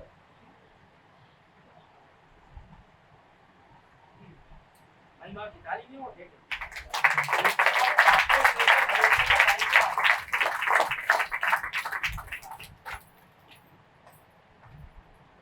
अच्छा लगता है वचन पढ़ना भैया। दानियल ने कहा मैंने शास्त्रों के द्वारा समझ लिया। हम आ गए पॉइंट पे। दानियल ने कहा मैंने शास्त्रों के द्वारा समझ लिया कि कई वर्षों पूर्व मेरे भाई यिर्मयाह ने भविष्यवाणी की, इस्राएल यहाँ पर 70 सप्ताह तक रहेगा या 70 वर्ष तक रहेगा, और वह समय पूरा होने को उसने अपने आप को तैयार किया, उसने उपवास रखे, उसने स्वयं को पवित्र किया, वह टाट पहनकर राख पर बैठ गया, उसने अपने सर पर राख डाली तथा उस दिन के विषय में जानने को कि वह किस दिन में रह रहा है उपवास और प्रार्थना करने लगा। क्या आपको साइन दिखाई नहीं दे रहा है? आपको क्या करना चाहिए? जब शास्त्रों के द्वारा हमने समझ लिया, कौन से शास्त्र? यिर्मयाह की किताब 25 बात। जब यिर्मयाह ने भविष्यवाणी की थी 70 साल के लिए जा रहा है, नबूकदनेस्सर आया और 70 साल के लिए गया। दानियल जब आया था तो 14 साल का था बंधुभाई। 14 साल के लड़को ध्यान दो, बाकी की तो बात ही है। मैंने 14 साल वाली 14 साल का था जब बंधुभाई में आया। आमीन, प्रेज़ द लॉर्ड। और एक खुदा की आराधना करता था, ध्यान दो। और आज दानियल को वहां आए हुए 68 साल हो गए। कितने? 70 साल में कितने साल बचे हैं? 2 साल बाद वो चले जाएंगे वापस अपने देश। शास्त्रों के द्वारा समझ लिया उसने, आमीन। और जब देखा कि 2 साल बाद खुदा में यहाँ पर ला रहा है, तो जो पाप उनके पूर्वजों ने किए थे उनके प्रायश्चित के लिए वो उपवास रख रहा है, प्रार्थना कर रहा है, टाट पहन करके अपने आप को नर्म कर रहा है। तो जो पाप पीछे हुए थे उनके लिए कौन यहाँ आ गया है? कौन उपवास, कौन दानियल की जगह लेगा? दानियल अगर वहां था तो दानियल यहाँ भी होना चाहिए। परमेश्वर अपना जन उठाता है अपनी याद बनाने। यदि दानियल जो कि परमेश्वर का आवश्यकता था, यिर्मयाह की पुस्तक से सम्मति ले सकता था, उसने टेप और बुक देखे, ये तो टेप और बुक देता था, सेम से सेम टेप, जान गया इनको देख करके। या कोई नई प्रेरणा आ गई, या कोई और आ गया वापस लौटने से पहले, यही किताबें और यही किताबों के द्वारा वो और अपनी हालत ऐसी बना सकता था जब तक कि वे सभी जीवित हालत में बाबुल से अपने देश वापस आ रहे थे। इसी ने उन्हें टाट पहनकर राख पर बैठाकर उपवास करने पर विवश कर दिया। तो उसे जीवित परमेश्वर की कलीसिया से यह जानकर कि समय समाप्त हो रहा है और समय और अधिक नहीं है, तथा यीशु मसीह का आगमन मान से शक्ति आने को है, कितना अधिक आगे आ जाना चाहिए। दानियल यहाँ पर पहुंच गया, उसने शास्त्रों के द्वारा ही समझ लिया। हमारी बहनें तो मुझे लगता है पता जाने एक आध हो सकती है ऐसी हूँ, आप पढ़िए देखिए ये कौन से समय में रह रहा है। ये बहनों की बड़ी जबरदस्त जरूरत है प्रार्थना और उपवास, कहने से फुर्सत नहीं। हम कैसे अपने बेशकीमती समय को सट्टेबाजी और रविवार को स्विमिंग पूल में बिता सकते हैं? जबकि आराधना जारी है, लोग आना नहीं चाहते। किसी को अपना बिजनेस पसंद है तो कोई कहीं घूमने में लगा हुआ। संडे के दिन अमेरिका में लोग स्विमिंग पूल पे चले जाते हैं, बच्चों को घुमाने ले जाते हैं। अरे हमारे तो कलेसिया मीटिंग तक में नहीं जानी थी संडे को। हमारे पास परमेश्वर के लिए बिल्कुल भी समय नहीं बचा। यदि पादरी किसी बात पर बोलता है या किसी दूसरी बात पर बोलता है तो आपको पसंद ही नहीं आती। आप उठते और बाहर चलते बनते हैं, आप बाहर भाग खड़े होते हैं। गिरजा काफी देर तक अगर चलता रहे तो आप परेशान हो जाते हैं। थोड़ी सी देर हो जाए भैया हो गया। कभी कभी परमेश्वर आपकी धीरज भी देखता है। थोड़ी देर गिरजा ज्यादा हो गया, संदेश ज्यादा लंबा हो गया, बेचैनी वो घुस गई अंदर। जो अभी बढ़ा रही थी ना कोई आत्मा, उसकी जगह कोई और वो भी बढ़ाती है। चल ना, उठ ले, भाग ले, तू ही थोड़ी ना बैठा रहेगा। इन्हें तो कोई काम धाम है नहीं, ये तो बकते रहते हैं। आ रहा है, तू आ रहा है, अभी तक तो आया नहीं, हमें बैठा रखा है ना। बाहर भागने की बड़ी जल्दी। अपनी स्थिति को देखिए, देखिए क्या कर रहे हैं आप अपने जीवनों की तुलना उस भविष्यता से कीजिए और आपको करनी चाहिए। यदि नबी कह रहा हो अपने जीवन की तुलना करिए, तो आप इतनी प्रार्थना उपवास कर रहे हैं, और वो कब प्रार्थना उपवास कर रहा है, जरा हालत देखिए। पूरे साम्राज्य में वो अकेला था जिसका ना तो कोई गिरजा था, पहली बात, ना ही उसकी कोई जगह थी जहां में जा सकता था। उसका शहर तहस नहस कर दिया गया था, उसका शहर जला दिया गया था, उसे गुलाम बना के ले आए गए थे, और वे गुलामी से मुक्त होने के लिए भी दो वर्ष बाकी बचे थे। तो 69वां 70वां सप्ताह शेष रह गया था, 70वां वर्ष शेष रह गया था। जब उसने इसके विषय में साथ में पढ़ना आरंभ किया तो उसने देखा कि समय पूरा होने को है। वह इसके विषय में जानने हेतु परमेश्वर के पास प्रार्थना करने गया और अधिक, और उसको उसका उत्तर मिला। इन प्रार्थनाओं का जिब्राइल खुद आया। क्या घटित क्या ही शानदार समय। परंतु हम क्या कर रहे हैं जबकि राष्ट्र विघटित हो रहा है, समुद्र में तूफान उठ रहे हैं, मनुष्य का हृदय वैसे बैठा जा रहा है। समय की व्यग्रता को देखिए, ये सभी घटित हो रहा है। दीवार पर हस्तरेख है, जाति पर जाति में फूल पड़ रही है। अरे हाँ है ना, जाति और जातियों में फूल पड़ रही है मैम। आपके नबी ने पहले बता दिया। सभी प्रकार की दुष्टता अब जाग रही है, सभी जगह उपद्रव और युद्ध और बेचैनी है, तथा हथियार शास्त्रागृह में टंगे हुए हैं कि क्यूबा जैसा छोटा सा देश संसार को 10 मिनट में नाश कर सकता है। वे एक दूसरे को नाश करने की फिराक में। अधर्मी जन को ना परमेश्वर को जानते हैं और ना उनकी शक्ति को पहचानते हैं। वे एक दूसरे को नाश कर रहे हैं, परंतु पवित्र आत्मा कलीसिया में वे चुने हुए के बीच में चल फिर रहा है। हजारों वर्षों के पश्चात भी स्वयं को जीवित प्रकट कर रहा है। तो कल आज उदाहरण देखता है। फिर भला क्यों हमें सुस्त और आलसी बनकर बैठे रहना चाहिए? जब पवित्र आत्मा यहाँ है, वो तो मरने की कगार पे आ गए हैं, वे तो लड़ने के लिए तैयार हैं। लेकिन आप इसलिए थोड़ी आए कि आप लड़ें। हमें नजरअंदाज कर सकते हैं। हम समय को देख रहे हैं, उस आने वाली महान घड़ी की रात देख रहे हैं। आमीन। दानियल के पास कोई चर्च नहीं था, उसके पास कोई क्वायर नहीं थी, कोई स्पेशल गीत गाने की जगह नहीं थी, फिर भी अपने खुदा के लिए पवित्र बना, फिर भी तीनों वक्त छुपकर आराधना किया करता, छुप छुप करके मेमने बलि करता था, प्रायश्चित किया करता था। और जब रह गए केवल 2 वर्ष तो उसने इसकी रफ्तार और बढ़ाई, फिर रात पर बैठा, अपने आप को दीन करा, अपने गुनाहों का प्रायश्चित किया। आमीन। आपको क्या करना चाहिए? आपको चैन से बैठना चाहिए? प्रभु नहीं, नहीं प्रभु, हाँ मैं मानता हूँ, आइए सारी गलती मानते हुए आ रहे जो आपसे हो रहा आप कर दीजिए। हाँ प्रभु नहीं, अरे चंगाई बाद में होगी, पहले पवित्र आत्मा। जिस दिन आप इस वाले आइडिया पे आ गए, मैं आपको बता दूं, फिर आप अगर मर भी गए तो खुदा से कह सकेंगे मैं आया था लेकिन तूने नहीं सुना, और खुदा ये इल्जाम लेगा नहीं अपने सर पर। ये याद है, समझ रहे हैं क्या कह रहा हूँ?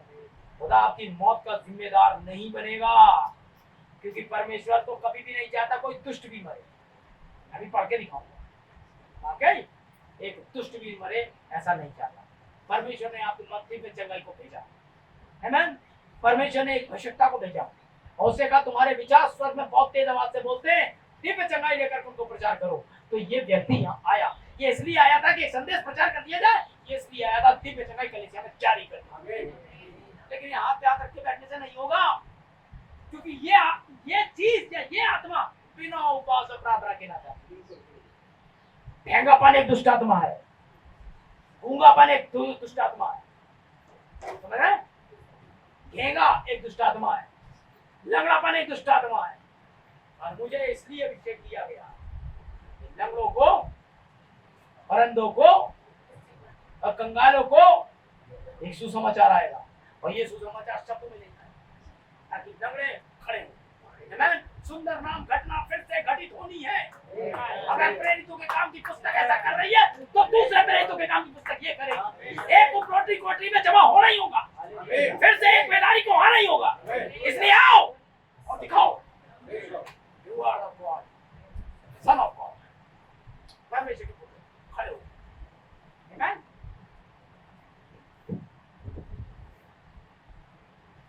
बहुत अच्छी बात इस समय पे आ रहा है कि जिक्रों में कुछ नहीं रखा बाइबल में, लेकिन झगड़ा झगड़ा करने की जरूरत ही नहीं है। आप देखिए, परमेश्वर ही सब बातों का ध्यान रखता है। आप ऐसा ना करें, आपस प्रेम करें, बुराई का पलटा भलाई से दें, सभी समय ऐसा ही करें। और अगर मैं ये प्रचार कर रहा हूं तो ये आपके अंदर पढ़ना चाहिए, ठीक है? सभी समय प्रेम करें। क्या यही सही है? ठीक है। जब कोई आपके विषय में भली बातें कहता है तो आप उसके शुक्रगुजार हो। यदि कोई आपके विषय में बुरी बुरी बातें कहता है तो कैसे भी हो आप उसे आशीष दें। बैठे बैठे पगलाते रहे लोग, आप बिल्कुल दरकिनार हो। देखिए, निश्चय ये सही बात है, ये हो परमेश्वर की बाकी बातों का ध्यान रखें, वही ऐसा है जिसे हमें उत्तर देना है। क्या ये सही बात है? वही एक ऐसा है जिसे वो हमसे सवाल जवाब करेगा। कुछ भी हो, हम सबको उसी को जवाब देना है। इससे कोई मतलब नहीं कि वे कौन है, चाहे वे आपका कट्टर दुश्मन ही क्यों ना हो। अगर दुश्मन तो छोड़ो, कट्टर दुश्मन क्यों ना हो, अगर आप जरा भी भावना, आप में जरा भी भावना पाई जाती है, आप जानते हैं कि आपका जो सबसे बुरा दुश्मन है वह नरक जैसी जगह में जा रहा है, तो आपको उसके लिए बुरा महसूस होना चाहिए। अगर बुरा दुश्मन भी अगर नरक जा रहा है, हाय हाय खुदा से पायदान देखा भाई मेरे खिलाफ आ रहा था, अरे नहीं, मैं तो वो आपके अंदर नहीं बढ़ रहा, कोई दूसरी चीज बढ़ रही है आप में और आपको नहीं पता। आप वचन के आईने के सामने आए नहीं, आप उरीम तुरीम के सामने आए नहीं, क्योंकि अगर ये बताती है कि आपका कोई दुश्मन या कोई भी प्रतिद्वंदी है, और अगर वो है तो हम यहाँ बैठे दुआ नहीं करूंगा, खुदावन तेरा धन्यवाद हो, इसे फाड़ डाल, इसे बर्बाद कर दे, इसकी लड़की भाग जाए, इस प्रकार की प्रार्थना नहीं करेंगे आप। देखना ऐसा होगा, देखना वैसा होगा। अगर आप ऐसा करेंगे भी तो परमेश्वर को जवाब देना है, वैसा नहीं होगा जैसा आप कह रहे हैं। यदि यदि वे व्यक्ति वाकई खुदा की ओर से डरने वाला है और परमेश्वर प्रेम करता है और आप उसके लिए बुरा कहना है, वो आपकी बुराई को आशीष में बदलेगा ना। ऐसा ही हुआ यहाँ 2016 में। सब तहस नहस। 2014 क्या तहस नहस? बर्बाद हो जाएगा ये। भाई खुदा उन्हें आशीष दे, खुदा उन्हें आशीष दे, हमें मतलब नहीं। खुदा उन्हें और बढ़ाए, पकने दो, हमें उसे जवाब नहीं देना। यदि उसे देना होता तो अलग बात है, हमें अपने विषय का खुदा को जवाब देना। सो लिहाजा दिव्य जगह पर ध्यान दो क्या कह रहा है, और आपको ऐसा हृदय से रिसीव भी करना। मैं कोई ऐसा इंसान नहीं जानता हूं, मैं नहीं जानता हूं, मैं किसी व्यक्ति के विषय में नहीं सोच सकता हूं। संसार में सबसे ज्यादा घिरा हुआ है वह स्टालिन था। स्टालिन ने अपने देश रशिया की हालत करी, आपको नहीं हुआ। वह चाहे कोई भी था, मुझे यह जानकर बड़ा ही बुरा लगेगा कि वह सब इस सुबह नरक में यात्राएं झेल रहा है। मुझे बात प्रिय नहीं लगेगी, निश्चय ही वह बहुत बुरा लगता है। मैं तो प्रार्थना करता हूँ परमेश्वर उसके नाशमार प्राण पर रहम कर दे, जैसा कि वो मरा। ऐसा ना हो, परमेश्वर उसे उसी प्रकार की यात्राएं उठाने दे, परमेश्वर उसे उस प्रकार की यात्राएं उठाने दे। मैं ऐसा कभी नहीं सोचूंगा कि कोई मनुष्य नरक की यात्राओं को सह रहा है, जैसा कि बाइबल यहाँ पर अविश्वासी पर इसकी तस्वीर खींचती है। मनुष्य उस हालत में है, क्यों? मैं ये तो पत्थरदिली होगा जो ऐसा चाहेगा कि कोई इंसान उस ऐसी भयंकर जगह जाए। मैं तो उसे ऐसी जगह से दूर रखने के लिए मैं सब कुछ करूंगा जो मैं कर सकता हूँ। मैं यकीनन ऐसा ही करूंगा।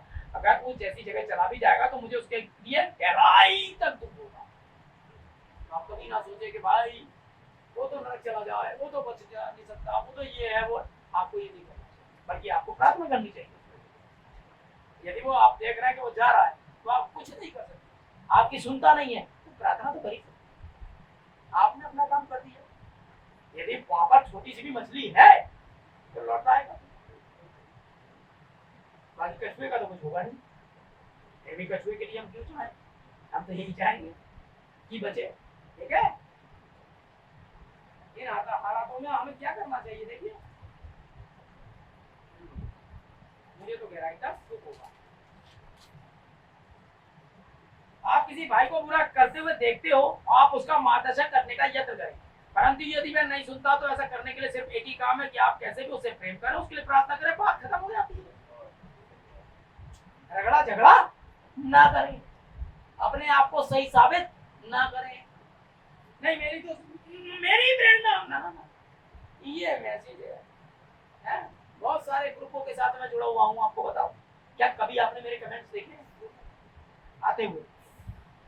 शायद प्रेज द लॉर्ड भी नहीं देखते होंगे आप। सबके साथ, इनके भी उनके भी, सबके साथ। मुझे क्या पड़ी रगड़े झगड़े, और मैं क्या कर लूंगा? काम अपनी, वो लोग चाहते ही है कि हम कूदे लाइव, हम भी कूदे, कुछ ऐसे टैग का डाल देंगे। है? एक भाई ने तो यहाँ तक कोशिश करी कि उसने कोशिश करी वो फ्यू मिनट्स पता नहीं क्या होता जा रहे, एक चैनल बना दिया है कि वो विलियम ब्रानम ने कहा कि एरिया ने दोस्त किया। हम कूदे वो चाहते हैं क्योंकि इंटरनेट पे बहुत ज्यादा, क्योंकि परमेश्वर चाहते ही नहीं आते। हमने तो कहा भाई सामने बैठ के बात करता हूँ, सामने आपके कोई आएगा, ये तो सवाल ही नहीं।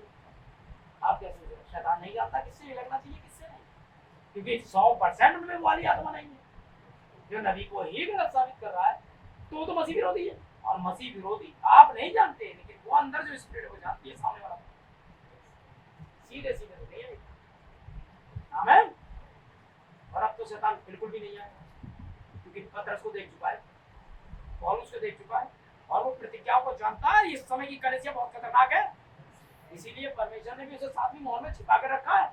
वे जाता है किसे मार जाता है, ये सोच के ये दुल्हन होगी है, और वो बेचारे गरीब को सुध लेते हैं, ना लेना है इतने ना वो। हमें क्योंकि इस टाइप की दुल्हन के पास बड़े बड़े चर्च ही नहीं है। वो चर्च का क्रूस तोड़ दिया, मूर्ति तोड़ दी, पत्थरबाजी कर दी, कुर्सियां, या कुछ है नहीं तोड़ने के लिए। प्लास्टिक की कुर्सियां मैं दोबारा खरीद लूंगा, और है क्या ना मेरा वो तोड़ पाओगे, कैसी हो भाई नहीं है ना ही बढ़िया साउंड है, क्या भैया उसे सुधार देंगे, करो।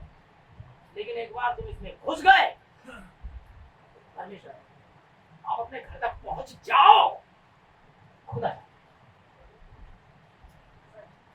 मैं तो बस दुआ ही कर सकता हूँ आपके लिए, लेकिन दुनिया को कोई ऐसा पति है नहीं अभी दुनिया में, बीवी को उंगली रखाने के बाद बैठा है।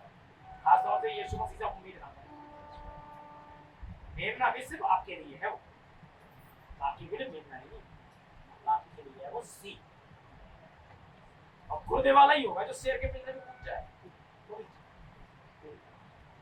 और क्या, चलो भैया देखो थोड़े बहुत दूर रह गए, मामला 10-15 मिनट का होगा, ठीक है, देखा आपने, उससे संपूर्ण हृदय से प्रेम करें, अपने सारे दिल की खुदाइयत से उसके साथ मोहब्बत करें, ये बड़ी अच्छी बात है। आप बस ऐसा ही करना जारी रखें, आप हालात को बदलते हुए देखेंगे। पहले तो एक दूसरे से प्रेम करना शुरू करें, आमीन। आपको हमारी परेशानियों में, भाई की परेशानी में खड़ा होना चाहिए। मैं इस बात के लिए भाई मार्टिन का बहुत ज़्यादा धन्यवाद देता हूँ कि जैसा भाई ये मेरी ताकतें हमारे साथ है। मैं रात के तो 12 बजे भी अगर कॉल कर देता हूँ तो गाड़ी लेके आ जाते हैं, नहीं आते तो मैं ही वहाँ पहुँच जाता हूँ, और हम उन बीमारों के लिए प्रार्थना करने रात में ही पहुँचते। कभी भी ऐसा नहीं हुआ किसी ने हमें फ़ोन किया हम नहीं जा पाए, हम जाते हैं। यदि कभी कभी कोई गाड़ी भी खड़ी हो जाती है और मुझे जाना होता है, क्योंकि आपको साबित करना है कि आप खुदा की ओर से हैं, किसी भी परिस्थिति में हमें जाना होता है। तो ये सिर्फ मेरी ड्यूटी नहीं है, आपकी एक सेवा है भाई। मेरा काम है केवल प्रचार करना, आपका काम है प्रचार करके उसे साबित करना, आमीन। समझ रहे ना? ना बाकी बहनों आप घर में यही सब कुछ नहीं है, रोटी बन गई यहाँ जी अभी सब्जी चला दी, इसी में मसरूफ नहीं रहना। आप खुदा की प्रेम अपने उन भाइयों के लिए बाहर जा रहे हैं, आप निकले अल्लाह की प्रार्थना ने क्या किया है? आप प्रार्थना नहीं, आप देखते हैं किसी बहन को जॉब की जरूरत है, तो क्या हमारी 4 बहनें मिलकर उसके जॉब के लिए प्रार्थना नहीं कर सकती हैं? हमारी कोई बच्ची ऐसी जो पढ़ नहीं पा रही है, उसे जरूरत है कि वो पढ़े, तो क्या हम सब मिलकर ऐसा नहीं कर सकते? हमारे कोई भाई है जरूरतमंद है, कैसे प्रेरितों की कलीसिया बन पाएगी? ये बातों बातों में बनेगी? दिन भर हम घूमते रहते हैं, हमारे जवान हर समय बस ये अरे यहाँ कौन आएगा आगे, कौन संभालेगा सेब भाई? किसी जवान को तो आना आगे आकर के प्रेरणा बनना है ना दूसरे के लिए, कब तक करता रहूंगा भाई? एक दिन तो जाना है, तैयारी तो करो। अरे मैं नहीं भी जाता हूँ तो अभी तो तैयार हो, तुम्हें कहीं बाहर भेजना है? खुदा निकाल के लाया। देखो ना तुम्हारी तरह ये विक्रम अविनाश ये सब तुम्हारी उम्र के हैं, कर रहे हैं ना खुदा का काम, बड़ी मीटिंग से ले रहे हैं, सब जा रहे हैं, तुम ये बैठे बैठे मैसेज पे मैसेज तुम्हारे पास है, पढ़े लिखे हो, क्यों नहीं कर रहे हैं? खुदा ने मुझे प्रेरणा दी, प्रार्थना में जाओ, खुदा तुम्हारी मदद करेगा, आमीन। अरे वो तो अनपढ़ और साधारण थे, तुम तो पढ़े लिखे हो, तुम्हारे पास क्या बहाना है यार बताओ? एक बुजुर्ग व्यक्ति यहाँ करके अपने गले को वो कर रहा है, हमसे इतनी मदद नहीं होती कि भाई आप हटो, जाओ आप अपना काम देखो, आप प्रार्थना के लिए प्रार्थना करो, बीमारों के लिए प्रार्थना करो, कौन करेगा? हमारे बुजुर्ग उन्हें भी जाता, अरे भाई भूखा रहा नहीं जाता है, नहीं भाई ये हमारा पर्सनल है, पहले आप आत्मा पा लीजिए, पहले आप कंफर्म हो जाइए कि आपका उद्धार हो रहा है, आमीन। और जब ये आपको उद्धार का पूरा बेनिफिट मिल जाएगा, आप अपने जवानों को स्थिर करें, जब तू फिरे भाइयों को स्थिर करें, ये सबके लिए, आमीन। जाओ उपवास का दिन ठहराओ, जाओ दिव्य चंगाई के लिए आगे बढ़ो, आमीन। सबको तो खुदा ने दिव्य चंगाई का वरदान नहीं दिया है, लेकिन तुम ही में से किसी को अन्य भाषा उसका अनुवाद ये देगा खुदा, क्योंकि ये दिन चल रहे हैं कि ये हो, और ये चालू हो गया है भाई बहनों, ये चल रहा है बात है। कुछ कलीसियां बहुत ऊपर पहुंच गई है चोटी पर, कुछ बीच में है, भाई हम आजाद हो गए वाली कहानी, अब अभी नहीं चाहिए, कितना करना चाहिए? संडे तक को लोग समय पर आने को तैयार नहीं, क्या होगा देखिए, टैक्स बनते हैं, बाहर जाते हैं, और भाई बहनों गलत मत समझना, उतनी भी बुरी नहीं है कलीसिया, ठीक है, लेकिन फिर भी आपको खुदा के लिए खड़े होना है। इस्राएल कई वर्षों तक इधर उधर भटका, वह एक ऐसे मुकाम पर आ पहुंचा कि मसीहा को आना चाहिए। उसे ऐसी आशा देने के लिए उसे प्रभु की उम्मीद रखनी चाहिए। उसे सताया गया, उसका माहौल उड़ाया गया, उस पर थूका गया पवित्र पाखंडी सभी कुछ हर धर्मी संकी छक्की बाल जबूल शैतान इत्यादि कहा गया था। उसे अन्य सभी किस्म के भद्दे नामों से पुकारा गया था, परंतु उसका एक मकसद था और वह था परमेश्वर की मर्जी को पूरा करना। इससे कोई मतलब नहीं कितने लोग उसके खिलाफ हो गए थे, वह तो फिर भी इसलिए आता है ताकि परमेश्वर का वचन पूरा हो सके। क्या सही बात है? आमीन। अब आप जरा उस दिन के विद्वानों और शिक्षकों पर दृष्टि डालिए और देखिए, जहां तक धर्मशास्त्र विद्या अर्जित करने की बात आती है तो वे उन किसी भी विद्वान से कहीं ज्यादा बढ़ करते हैं जिन्हें महाराज उपजा सकते हैं। जहां तक पवित्रता की बात है, क्यों वे तो आज होलीनेस कलीसिया को अपने आप में शर्मिंदा बना लेंगे। आपकी फरीसियों की जो पवित्रता थी अपने आप में, होलीनेस कलीसिया जो कि अपने आप को बड़ी पवित्र बनती है उसको भी शर्मिंदा करना है।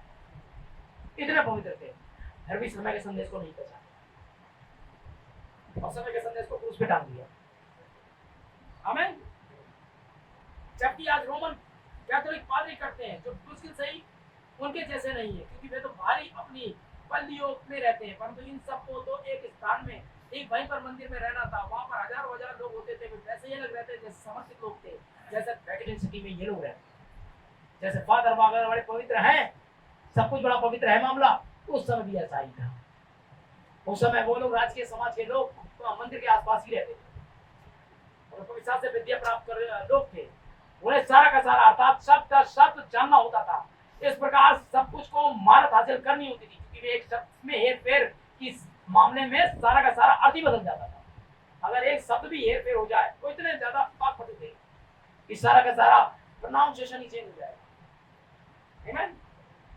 उसे तो छुआ नहीं जा सकता था, उसके साथ छेड़खानी नहीं की जा सकती थी, यहाँ तक कि अगर वे उसे रखना होता था, बाइबल बताती है बेदाग पाए जाते थे। मामला सब कुछ ऐसा ही था, वे बड़े पवित्र हुआ करते थे। फिर भी पवित्र होने के बावजूद भी वो मेन पार्ट नहीं पकड़ पाए जो समय का संदेश। आप पवित्र हो सकते हो लेकिन किस समय के संदेश में जीते हो ये। आमीन। समझ रहे हो? तीन आयतें हो रहे हैं। अगर परमेश्वर कहता है कल मौसम गर्म रहेगा तथा सब लोग तैरने के लिए आ जा सकें, मेरे लिए ऐसा करना कठिन नहीं होगा, मैं अपने तैरने के कपड़े तैयार कर लूं।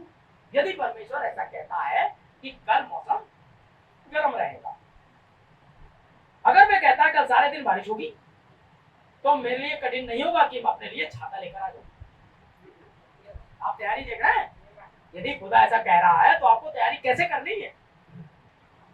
परमेश्वर कहता है अगले साल सभी जगह सारी फसलें बहुत बढ़िया होने वाली है। मैं एक अच्छे विश्वास के साथ वहां जाऊंगा और बीज बोऊंगा। क्योंकि खुदा ने ऐसा कहा है।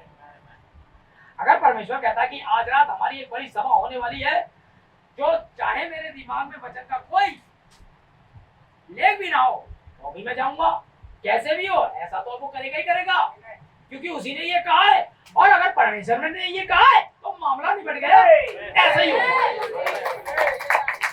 यदि परमेश्वर कह रहा है जाओ बीमारों को चंगा करो, तो फिर मुझे कपड़े पहन लेने चाहिए भाई। क्या कह रहे हो? मैं तो वो कह रहा हूँ जो खुदा ने कहा है। मेरे पास तो राजा की चिट्ठी है ना, मैं कहाँ करने जा रहा हूँ ये? मैं तो तैयारी कर रहा हूँ, मैंने तो कपड़े बैग में रख लिए हैं भाई, एक बड़ी मीटिंग होने वाली है। हाँ भाई, आपको कोई मैसेज तैयार है तो पता जाने। यदि खुदा कहता है भाई विशाल मैं आपसे इस दीवार के पीछे जा रहा हूँ और वहां वेट करूंगा, अब भाई विशाल सोचेंगे ये तो दीवार है, मैं रात कैसे जाऊंगा? ये तो उनकी बुद्धि है, वे तो आगे बढ़े, खुदा दरवाजा अपने आप बनाएगा, वो जाने, आगे बढ़ो।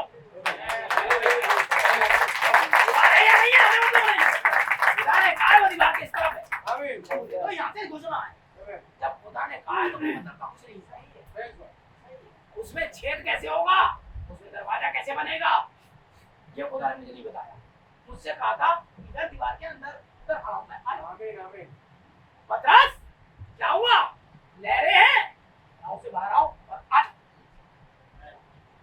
प्रभु लहरें और पानी में तो लोग डूबते हैं, मैंने ये नहीं कहा तुमसे, मैंने तो कहा आ जा। प्रभु लहरें में कोई चलता है, ये तुम्हारी टेंशन नहीं है।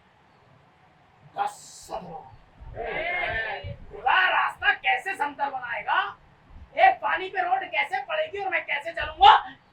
टेंशन है।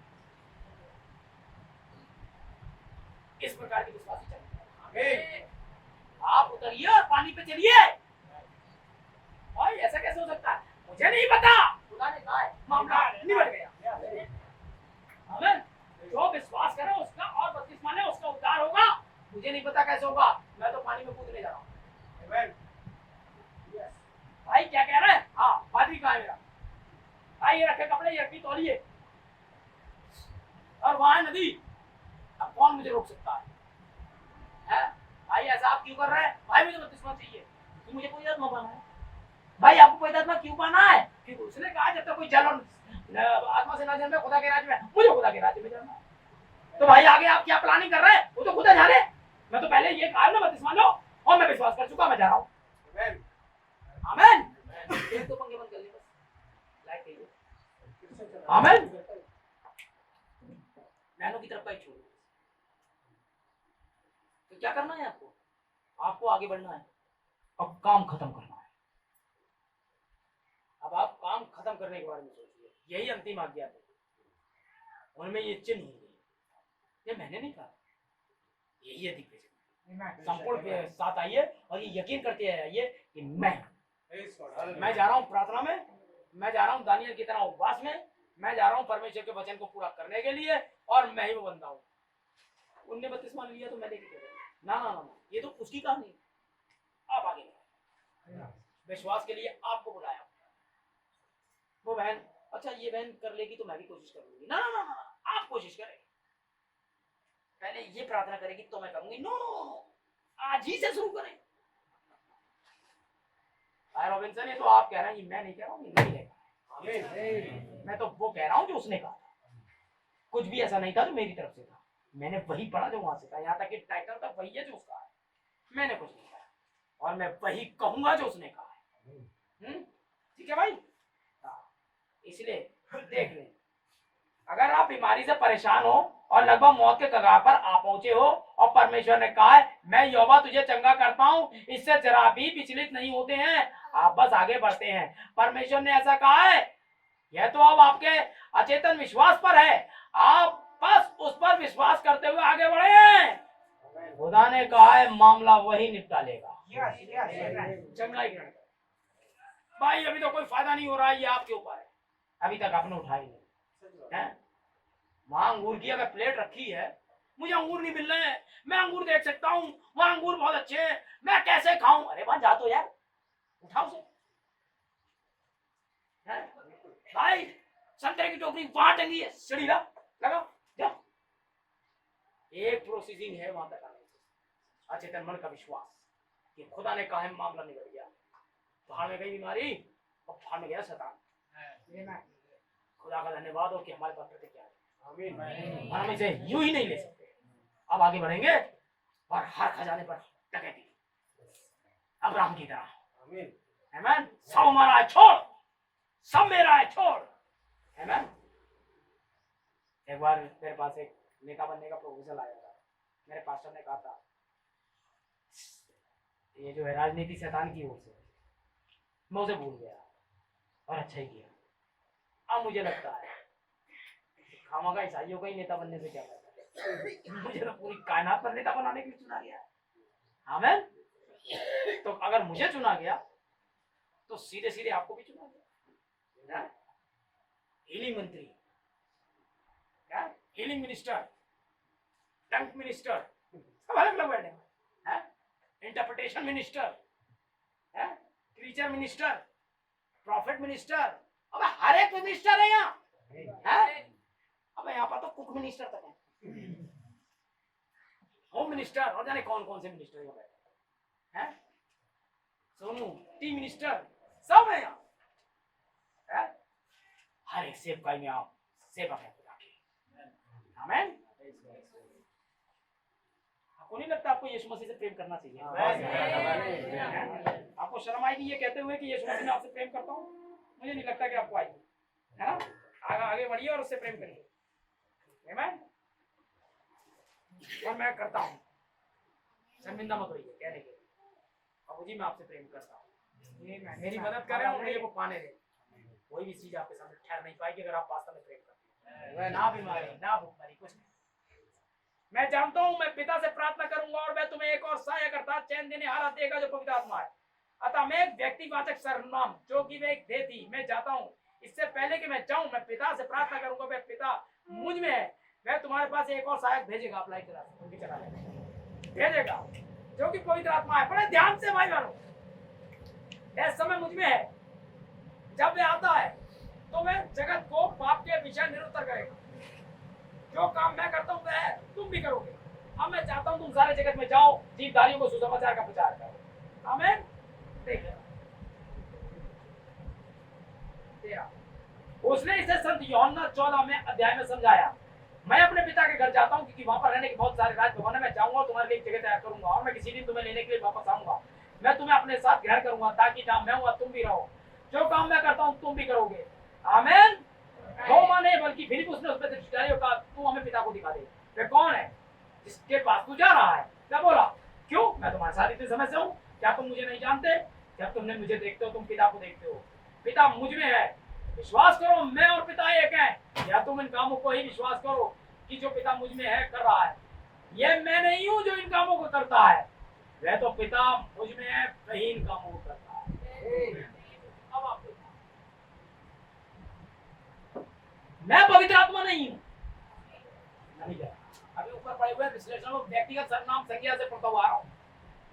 आप पवित्र आत्मा नहीं है, परंतु यदि कुछ ऐसा है भाई बहन समझाने के लिए प्रचारक की ओर इशारा करते हैं। वह पवित्र आत्मा नहीं है, परंतु जो उपदेश वो प्रचार करता है वह उसके नहीं है। वह तो पवित्र आत्मा जो उसके अंदर है उसके है। क्या ये सही बात है? ना तो इसमें कुछ जोड़ना और ना इसमें कुछ अभी पीछे पड़ चुका हूं घटाना। ये ऐसा ही रहेगा। ठीक है, इन दिनों में से किसी एक दिन उसका ये पुराना छोटा जर्जर खोल ये संपूर्ण अस्तित्व किया जाएगा। परंतु जो पवित्र आत्मा उसमें है जो खुद उसका आत्मा है वे एक हो जाएंगे। आप देखेंगे जैसे पवित्र आत्मा ने यीशु को कब्रों में से जिला उठाया था उसकी देह को पुनरुत्थान में जिला उठाएगा। अतः यही आशा है जो आज हमारे साथ है। कुछ भी गलत नहीं भाई।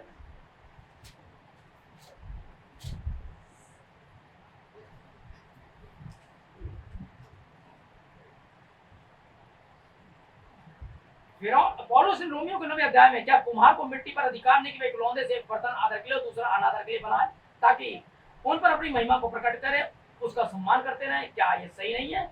आप जानते हैं फिरौन ने प्रायश्चित करने के लिए अपनी तरफ से यथासंभव प्रयास किया था। वह दयालु हृदय वाला था। उसने कहा मैं निश्चय में तुम्हें जाने दूंगा और तुम जा सकते हो। परमेश्वर का नहीं तू ऐसा नहीं कर पाएगा। मैं उसके हृदय को कठोर करने जा रहा हूँ इसलिए तू वैसा नहीं कर पाए जैसा तू चाहता है। परमेश्वर का वचन तो पूरा होना ही है। अगर आज आप इस दिन में रह रहे हैं जब कलीसिया में औपचारिकता है तो ऐसी दूसरी बातें शुरू हो गई हैं, ऐसा ही सब कुछ पनप रहा है तो ऐसा इसलिए है ताकि परमेश्वर का वचन पूरा हो। जो आप समाज में आप देख रहे हैं इसलिए नहीं है कि ये यूं ही है। अरे इसलिए खुदा का वचन पूरा हो। लोग चर्च पे पत्थरबाजी कर रहे हैं इसलिए कि वचन पूरा हो। लोग आप पर इल्जाम लगा रहे हैं वे जेलों में भेज रहे हैं इसलिए वचन पूरा हो। आमीन। खुदा ने नबूकदनेस्सर को इसलिए उठाया था लेकिन 70 सालों के बाद नबूकदनेस्सर को सजा भी देने के लिए आ गया। खुद ही भेजा और खुद ही खुदा की सजा भी देने आया। देखें आप खुदा है। ये तो ऐसा होना सुनिश्चित है जैसा परमेश्वर ने कहा था। वह विश्वास करते उनके बाद चिन्ह होंगे और ये सारी बातें पक्की हैं जैसा परमेश्वर ने कहा कि कलीसिया ऐसी होंगी जैसा कि इस समय है। परमेश्वर ने ऐसा कहा है कि इसका विरोध किया जाएगा। ठीक जिस समय परमेश्वर ने चिन्ह और कर्म को ठहराया था ठीक उसी समय परमेश्वर ने ये भी ठहराया था कि इनका विरोध होगा। यदि आप बीमार हैं तो खुदा ने ठहराया था इन दिनों आप बीमार होंगे। उसके बाद आप विश्वास करके चंगे हो जाएंगे। परमेश्वर ने ठहराया था। जिसने चंगा बीमारी भेजी थी जिसने फड़ा वही चंगा भी कर रहा है। ठीक है। आप वैसी स्थिति में अगर आप दूसरी ओर तो मुझे अफसोस है। मैं चाहता हूं कि आप इस प्रकार रहें अगर इसमें कुछ ना कुछ कर सकते हैं। हो सकता है कि परमेश्वर ने इसे ऊपर इस प्रकार से ठहराया है। कुछ नहीं किया जा सकता भाई बहनों। इसे वैसे ही रखना जैसा ये है। आमीन।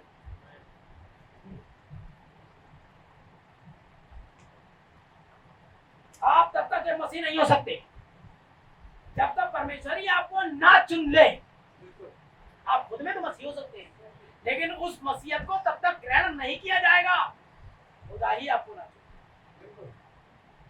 हम भी प्रधानमंत्री ऐसे थोड़ी हो, हम छाप लेंगे हम प्रधानमंत्री ना, हमें गार्ड दे दो हम प्रधानमंत्री, ऐसे थोड़ी होता है। चुन करके आया जाता है। असेंबली में शपथ ग्रहण समारोह होता है, उसके बाद औपचारिकताएं निभाई जाती है, फिर हम प्रधानमंत्री। ऐसे ही पुत्रों के साथ आमेन। कोई मेरे पास नहीं आ सकता जब तक पिता ही ना खींच लाए। वे सब जो आएंगे उन्हें जीवन मैं दूंगा, उन्हें अंतिम दिन जिला उठाऊंगा। परमेश्वर से पहले से ठहराया था, परमेश्वर नहीं से पहले से जाना था। उसने तो कहा था इससे पहले जगत कभी शुरू होगा उसने उस मसीह पुत्रों को रूप में ठहरा दिया। इससे पहले जगत उत्पत्ति भी होती उसने ऐसा ठहराया था और ऐसा ही होगा। आमेन। समझ गए आप? तो करना क्या है? जब दानियल ने ये समझ लिया,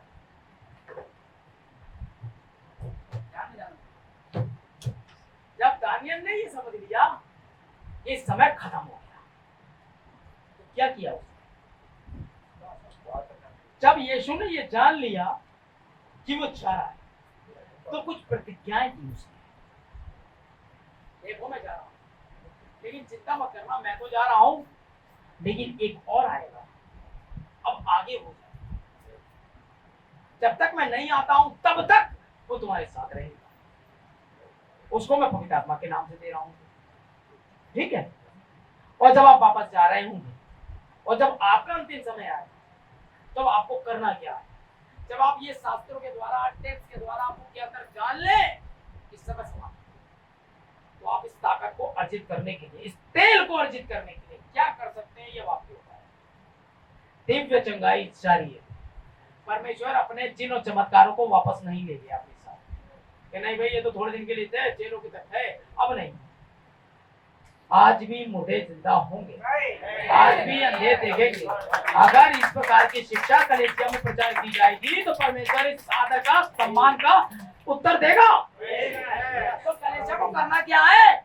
आगे बढ़ो, आगे बढ़ो, रोटी रोटी मती छे पूरा करो, जाओ दरवाजा बंद करो और प्रार्थना करो और प्रार्थना करो, और जब समय पहले प्रार्थना करो। जैसे जैसे आप प्रार्थना करते जाएंगे आपके अंदर वो वाला बढ़ना शुरू हो जाएगा। और आप प्रार्थना नहीं करेंगे, आप टेलीविजन, आप दुनियादारी, तो ये वाला बढ़ना शुरू हो जाएगा। दोनों में से एक तो बढ़ेगा है, जो आपको फिल्में दिखवाएगा, जो आपको फैशन दिलवाएगा, आपसे अलग अलग जगह घुमाने की प्रेरणा देगा, आपको बाइबल और चर्च से बड़ी दूर ले जाएगा। और अगर आप इधर वाले की तरफ आ गए तो ये वाला आपको फैशन से अलग करवा देगा। दोनों एक दूसरे के विरोध में होंगे, वो वाला दुश्मनी करवाएगा, ये वाला प्रेम करवाएगा। अब आपको क्या पसंद है आप देख लो। आमीन। तो भाइयों, आप चाहो तो हफ्ते भर के अंदर अंदर सेवा शुरू कर सकते हो, और आप चाहो तो 6 साल और लग जाएगा। आप दुनिया में कहाँ है? दानियल वहां अकेला था, आप दिल्ली में हो, औरंगाबाद में हो, लखनऊ में हो, आप जहां हो, आपको याद रखना चाहिए कि आप एक इस्राएली, आप एक मसीह हैं। आमीन। आपके पास वो दुष्ट आत्माएं आएंगी, थोड़ी सी शराब, थोड़ी सी सिगरेट, कौन देख रहा है? लेकिन आपको नियारा रहना है। कच्ची दाख मधु से, पकी दाख मधु से आप प्रतिज्ञाबद्ध हैं, और जिन्होंने बपतिस्मा लिया है वो तो बहुत ही ज्यादा प्रतिज्ञाबद्ध है। आमीन। क्योंकि बहुत ज्यादा रोने के बाद भी ऐसा को दोबारा मन फिराव के लिए अधिकार नहीं दिया गया। कितने लोग जानते हैं बात? रोते रोते रह जाओगे, कुछ नहीं मिल पाएगा। जब तक समय है, हो सकता है गलती हो, ये हो, आप नहीं जा रहे हो प्रार्थना में, छुटपुट है, खुदा मान जाएगी। अभी अवेलेबल है, कुछ ही दिन जाने ही किताब बंद हो जाएगी, आपको कुछ नहीं मिलेगा। कारण इस्राएल के अंदर में नबी आने वाले ही हैं आज और कल में।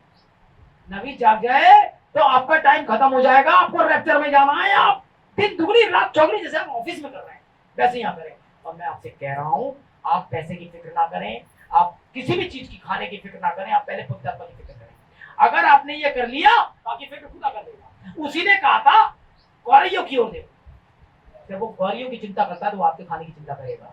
वे आपके हर एक चीज की चिंता करेगा, वो आपकी सेहत की चिंता करेगा, वो हर एक चीज की। लेकिन खुदा को बदनाम मत होने देना। आमीन। याद रखिए, आप किसी भी धर्म और जाति और इधर से आए वापस इन चीजों का ध्यान रखना। तो थोड़ा सा हो गया तो आप दुष्ट आत्माओं को आदर सहित बुला रहे हैं। हमें घर के ऊपर मैं बहुत ही दूं, क्या किया मैंने?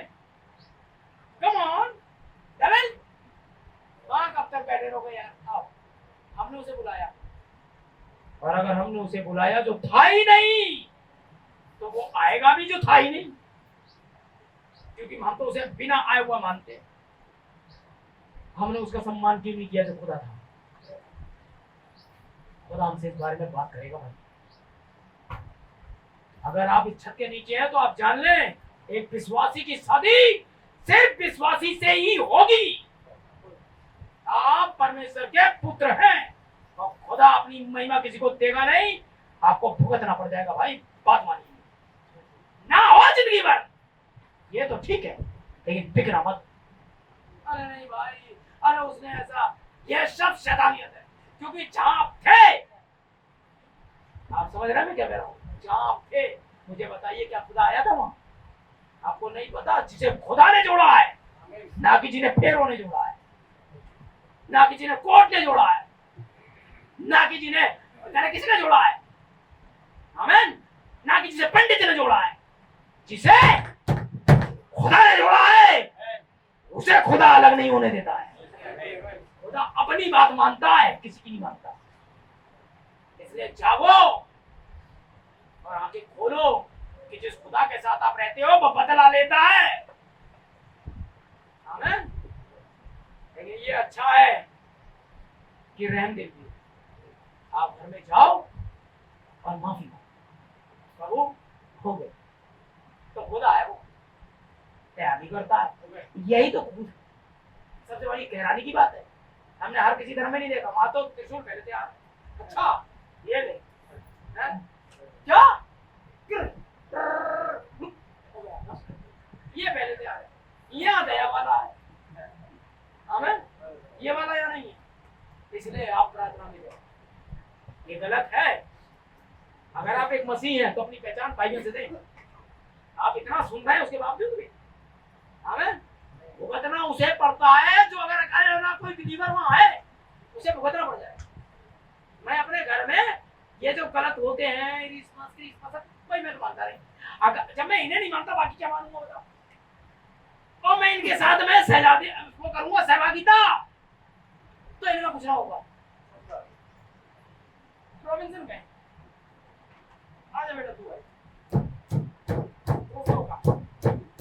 हो गया काम, वो आपके साथ काम कर देगा भाई जो बिलीवर है ना। और बिलीवर होगा भाई, होगी बहन उधर, ये खुदा है मैं नहीं जा तुरंत चल जाओ। चलो भाई मैं नहीं जाऊंगा, ये हो रहा है। खुदा इस बात के सम्मान के लिए आपको गिफ्ट दे, तुरंत हट जाओ ना। भैया काम है कभी कुछ हो पापा ये वो ये तुरंत साइड। बोला भैया आप मम्मी हो आप पापा हो, वेरी गुड, मैं इस काम में शामिल हूं, मैं इस तरह का विश्वास हूं। अरे मैं ऐसे नहीं कह रहा हूं, मैं ऐसा हूं घर में। हाँ मेरी मम्मी संडे को ही खत्म हो गई थी, चर्च गया था मैं, ये बैठे सब पूरा चर्च अटेंड करके आया था। किसके घर में दासों की कोई चला जाएगा चल। अरे भैया मेरी माँ मर गई। अरे नहीं, माँ मर गई वो अलग मैटर है, अगला दूसरा मैटर है। वो मेरी माँ थी, वो मेरा खुदा है, मैं बेइज्जती नहीं हो सकता उसकी। ना जाओ, मुझे जाना होगा, मेरा काम है भाई, है ना। इसीलिए यहाँ इस मंच पे ऐसे किसी को नहीं लाता हूँ। कल बारात जाने वाली थी हमारी, यार ड्यूटी पे थे हम, मैंने हाथों में काजल लिए रह गई, नहीं लग पाया। मैंने वो रखे पैसे, ले लो जो चाहिए, जैसा मैं नहीं करूँगा, और ना ही उसको करने दिया। आप कैसे कर लेते हो? क्यों मान जाते हो? आपको पता नहीं परमेश्वर बेइज्जती बर्दाश्त नहीं करता। हम खुदा को देखें या उसको? अरे सारा ऑफिस आया था हमारा, सब आए थे, और ये पहला वाक्य था कि मेरी इज्जत इतनी थी। तो ऑफिस बंद हो गया 4 बजे, सब आए थे, एक एक आया, खाया नहीं खाया खुदा जाने में तो पता ही नहीं था मुझे, लेकिन आए सब थे देखने। कोई हार फार नहीं डाल के आया था मैं, कोई ड्रामा अपनी बीवी के कुछ नहीं। इसलिए आदर करें आप परमेश्वर। और अगर आप आदर नहीं कर सकते मेरे भाई तो इतने इतने हाथ जोड़ता हूं, ये जगह बहुत खतरनाक है। आप जहां अच्छा मानते हो आप जाओ, मैं खुल के कह रहा हूं आप जाओ। अगर आप खुदा के साथ नहीं चल सकते तो आप मेरे पीछे ना हो भैया, क्योंकि वो मूसा ही था, बचा नहीं पाया उन लोगों को। धाड़ धाड़ मौतें हो रही थी तड़ातड़ उसी चर्च में जहां मूसा पादरी था। मैं रोक नहीं पाऊंगा इस सारे बवाल, वो इतना कर दूंगा अगर गलती से आपके साथ कुछ हो जाए तो मैं भी जाऊँ। नारायण का नाम मत काट, तो दुश्मन में आ रही है। थोड़ी बहुत आप लोग का गिरना उठना खुदा बर्दाश्त कर लेगा। पानी मांगोगे वो थोड़ा खिसियाएगा लेकिन फिर भी पानी दे देगा, मीट भी खिलाएगा आपको, सब करेगा। लेकिन जब आप आओगे खुदा की बेइज्जती करने और ये देवता और वो माना और वो ये, तो नहीं बर्दाश्त करेगा। आमीन। ले भाई बहनों तीन बेचन भाई आगे बढ़ो और आज अपने अधिकार को पाओ। और मैं निश्चय जानता हूँ आपके बीच में कुछ ऐसे भाई लोग हैं जिसे खुदा बुला रहा है। आमीन। Praise the Lord. मैं नहीं जानता वो बहन क्यों नहीं आ पाई है, लेकिन वो आएगी।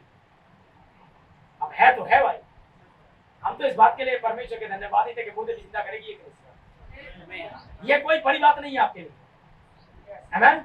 अंधे देखेंगे, अंधे ये उनके लिए, ये उनके लिए, आपके लिए कुछ नहीं। सोना और चांदी तो मेरे पास है, कॉन्फिडेंस, क्योंकि आप जानते हैं खुदा ने आपसे बात की। कभी भी मत सोच के जाना कि आप चाहते हो, आप ये याद रखना कि परमेश्वर से अपने बात करो, आप व्यक्ति हो। अगर खुदा की आपसे बात हो गई है आपको हरा नहीं सकता, कहीं फेल नहीं होगी। आमीन। हर जगह आप सफल होगी। आगे बढ़ो, आमीन। गाने लिखो, आराधना करो, आगे आओ।